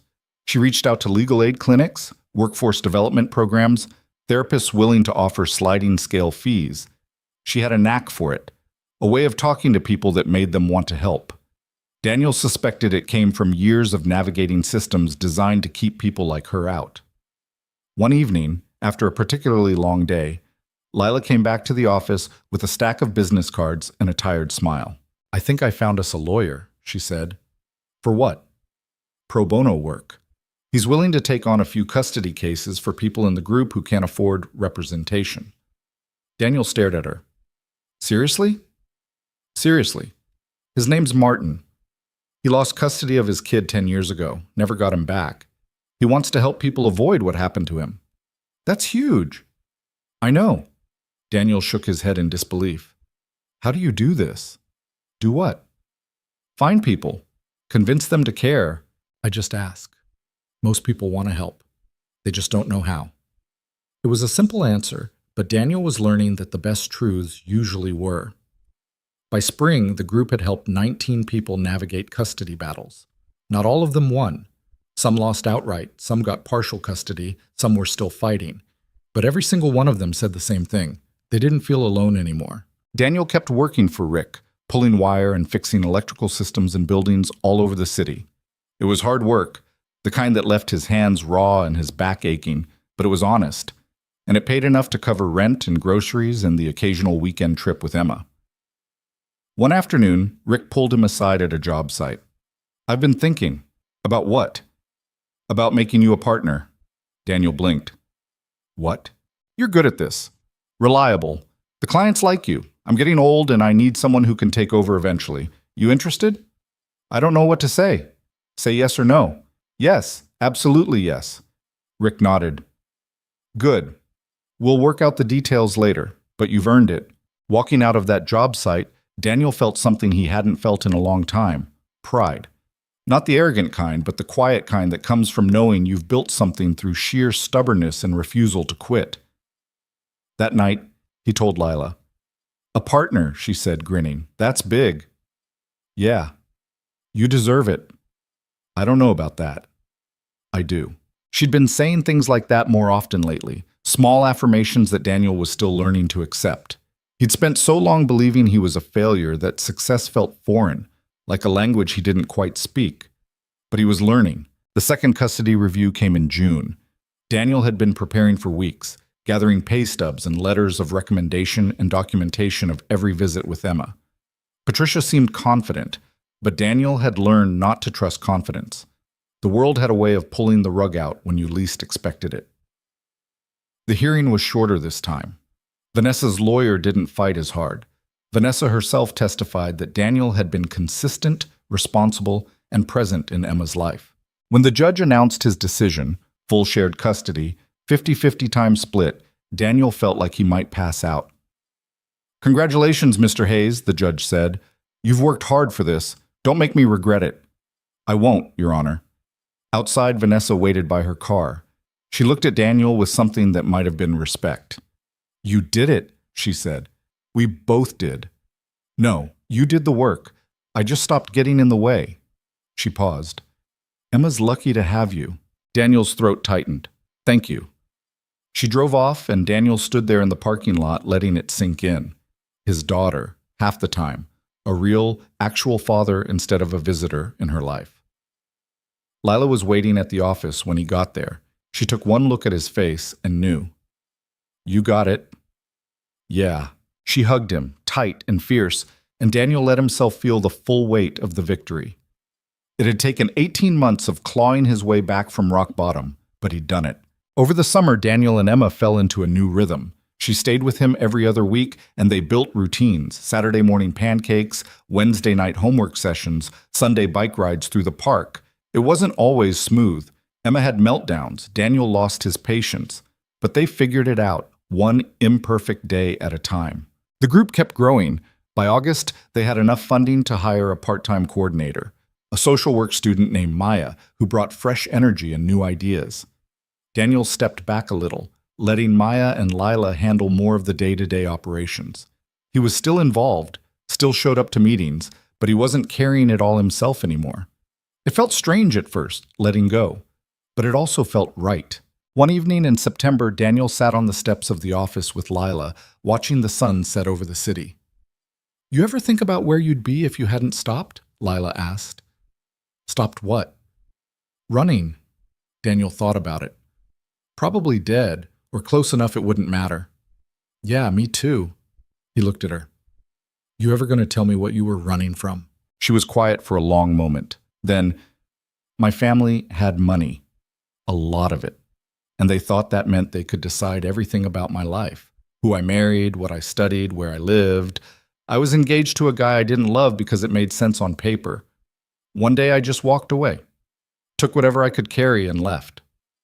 "Do you regret it?" "Not for a second." "They ever try to find you?" "For a while, but I made it clear I wasn't coming back. Eventually they stopped." Daniel nodded. "That takes guts." "So does what you did." "I didn't have a choice." "Neither did I. That's the thing about hitting bottom. You either climb or you stay down. We climbed." They sat in comfortable silence, two people who'd found each other in the wreckage and decided to build something instead of staying buried. By the time fall rolled around, Daniel had saved enough to move out of Mrs. Kovach's place.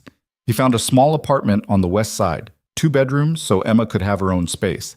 It wasn't fancy, but it was clean and safe and theirs. Lila found her own place a few blocks away. They still worked together at the office, still grabbed coffee most mornings, still showed up for each other when it mattered. But they had their own lives now, their own spaces. It felt healthy, like they were choosing to be in each other's lives instead of clinging to each other out of necessity. Emma loved the new apartment. Daniel let her pick the paint color for her room. She chose a bright purple that hurt his eyes, but made her smile every time she walked in. "This is really mine?" she asked. "Really yours." She flopped onto the bed, a second-hand frame Daniel had repainted, and stared at the ceiling.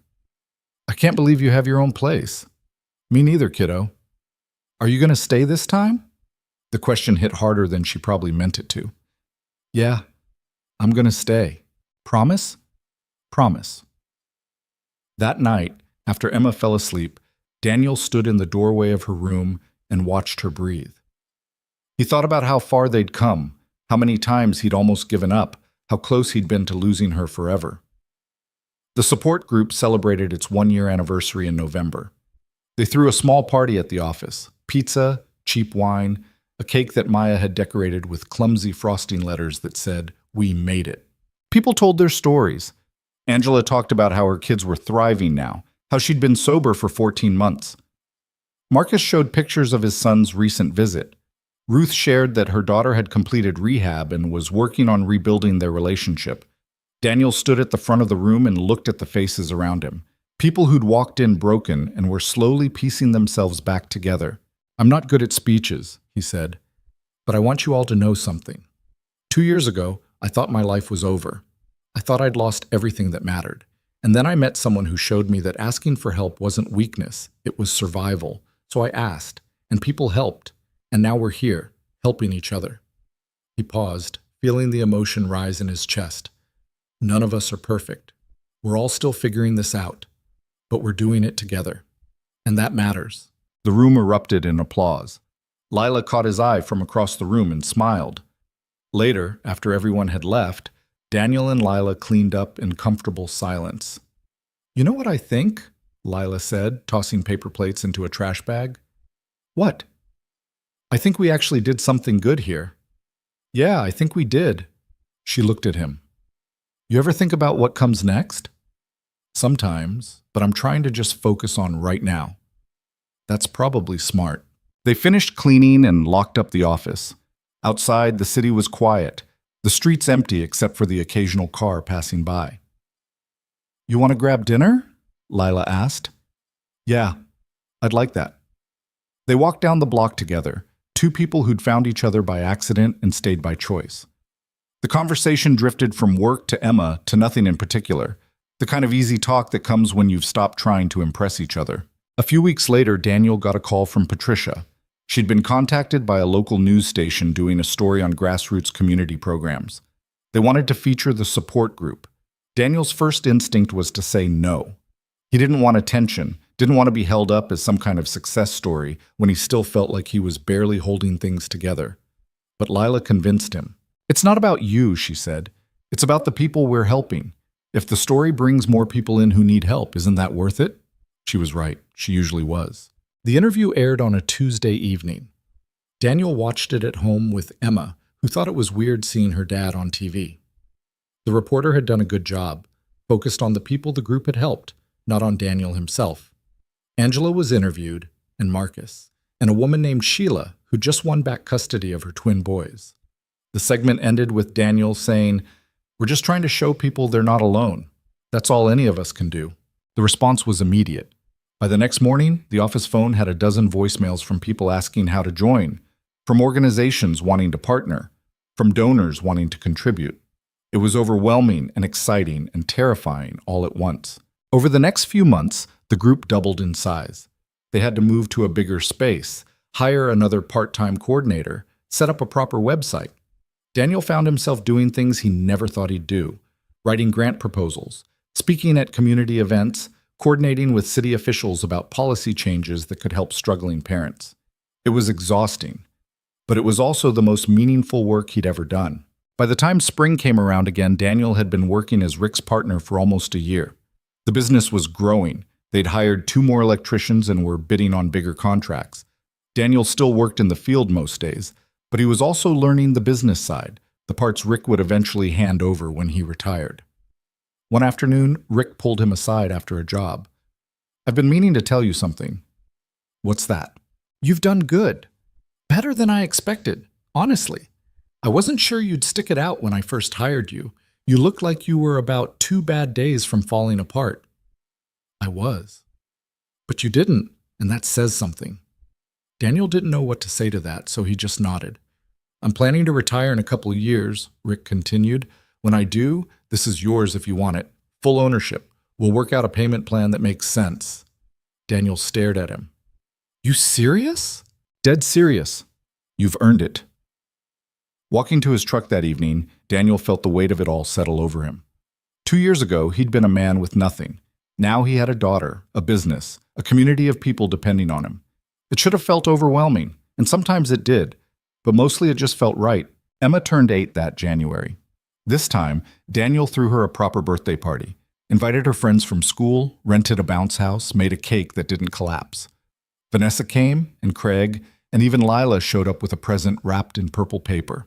Watching Emma laugh with her friends, blowing out candles surrounded by people who loved her, Daniel felt something he hadn't felt in years. Not happiness, exactly. That was too simple a word. But peace. The kind that comes from knowing you've done right by the people who matter. Later, after everyone had left and Emma was asleep on the couch, Vanessa lingered by the door. "This was nice," she said. "Yeah, it was." "You've really turned things around, Daniel." "I'm trying." "No, you have." Emma sees it. I see it. She paused. I'm proud of you. Those words hit him harder than he expected. Thank you. She left, and Daniel cleaned up the remains of the party, deflating the bounce house, throwing away paper plates, wiping frosting off the kitchen counter. It was mundane work, the kind he used to hate. But now it felt like proof of something, proof that he had a life worth cleaning up after. The support group kept evolving. They added workshops on resume building, financial literacy, co-parenting strategies. They partnered with therapists who donated their time. They created a resource library with legal templates and court preparation guides. It wasn't perfect, but it was helping people in real, tangible ways. One Thursday night, a man named James showed up. He was in his 40s, looked like he hadn't slept in weeks. He sat in the back and didn't say anything for the first hour. When it came time for newcomers to introduce themselves, he stood up. My name's James. I just lost custody of my 2 daughters. The judge said I wasn't stable enough. And he's probably right. I don't have a job. I'm staying with a friend. I don't know what I'm doing here, honestly. I just saw the flyer and thought maybe someone could tell me how to fix this. Daniel recognized that look, that desperation. He'd worn it himself not that long ago. You're in the right place, Daniel said. We can't fix it for you, but we can help you figure out how to fix it yourself. James nodded, eyes wet. I just want my girls back. I know. We all do. That's why we're here. After the meeting, Daniel pulled James aside and gave him the same advice Lila had given him 2 years ago. First thing you need is a job. Any job. Doesn't matter if it's what you want, just something that shows the court you're trying. Then you need a place to stay that's yours. After that, you start showing up for visits. Every single one. You prove you're reliable. What if I screw it up? You might, but you get back up and try again. That's all any of us can do. James left with a list of resources and a little bit of hope. Whether he'd use it was up to him. Watching him walk out, Lila came up beside Daniel. You remember when that was you? Every day? Look how far you've come. We've come, she smiled. Yeah, we have. That summer, Daniel took Emma on a road trip. Nothing fancy, just a week driving through the Midwest, stopping at roadside attractions and cheap motels. They saw the world's largest ball of twine, ate ice cream at a diner that claimed to have the best milkshakes in 3 states, got lost twice trying to find a waterfall Emma had read about online. One night, sitting outside a motel in South Dakota, Emma asked, Dad, do you ever think about when you left? Daniel was surprised by the question. Sometimes. Why? I used to be really mad at you. I know, you had every right to be, but I'm not anymore. I think I get it now. Get what? That sometimes people need to leave so they can figure out how to stay. Daniel's throat tightened. Who told you that? Nobody. I just thought about it. He pulled her close. You're pretty smart, you know that? I know. They sat there under a sky full of stars, and Daniel thought about all the roads he'd traveled, the ones that led away and the ones that led back. The difference he'd learned wasn't in the direction. It was in the decision to turn around. By the time they returned to the city, Daniel knew what he wanted to do. He called a meeting with Lila and Maya. I've been thinking about something, he said. Here we go, Lila said, grinning. What if we expand? Not just the support group, but the whole operation. What if we created a program that helps people get back on their feet? Job placement, housing assistance, legal support, all of it? Maya leaned forward. Like a one-stop shop? Exactly. That's ambitious, Lila said. I know, but we've got the foundation, we've got the connections, we've proven it works. Why not go bigger? They talked for hours, mapping out what it would take. More funding, more staff, a bigger space. It was daunting, but it was also exactly what people needed. Over the next year, they made it happen. They applied for grants, pitched to donors, built partnerships with local businesses. By the following fall, they'd opened the doors to what they called the Second Chance Center, a place where people could get help rebuilding their lives after hitting rock bottom. Daniel didn't run it full-time. He still worked with Rick, still spent every other week with Emma. But he was there when it mattered, helping people navigate the same systems that had almost broken him. And slowly, one person at a time, they were making a difference. One evening, Daniel stood in the center's main room, watching people come and go. A woman picking up job listings, a man meeting with a lawyer, a father playing with his daughter in the corner while he waited for his appointment. Lila came up beside him. "You did this. We did this. Yeah, we did." They stood there in comfortable silence, two people who'd saved each other without ever saying it out loud. "You ever regret it?" Daniel asked. "Walking away from your old life?" "Not once. You?" "No, I just wish I'd done it sooner." "You did it when you were ready. That's all that matters." Daniel thought about that, about timing and choices and the way life has a habit of pushing you toward the things you need, even when you're running in the opposite direction. He thought about the van, about the highway stretching west, about the moment Lila knocked on his window and asked if he was heading that direction. How one choice, one moment of saying yes instead of no, had changed everything. He thought about Emma, about the custody battles and the supervised visits and the slow, painful process of earning back what he'd almost lost. About the group, about the people they'd helped, about the center they'd built from nothing. And he thought about the future, not as something to fear, but as something to build. One day at a time, one choice at a time, one step at a time. Because here's the truth. Nobody tells you when you're at your lowest. Rock bottom isn't the end. It's just the place where you finally stop digging and start climbing. And the climb is hard. It's brutal. It's full of setbacks and failures and moments when you want to give up. But if you keep going, if you ask for help, if you show up even when you feel like you have nothing left to give, eventually you'll find yourself somewhere you never thought you'd be, standing in a room you built, surrounded by people you helped, holding on to the things that matter. Not perfect, not polished, not some fairy tale ending where everything works out exactly how you planned. Just real, just human, just enough. And for Daniel Hayes, who'd once thought he'd lost everything that mattered, that was more than he'd ever hoped for. It was everything.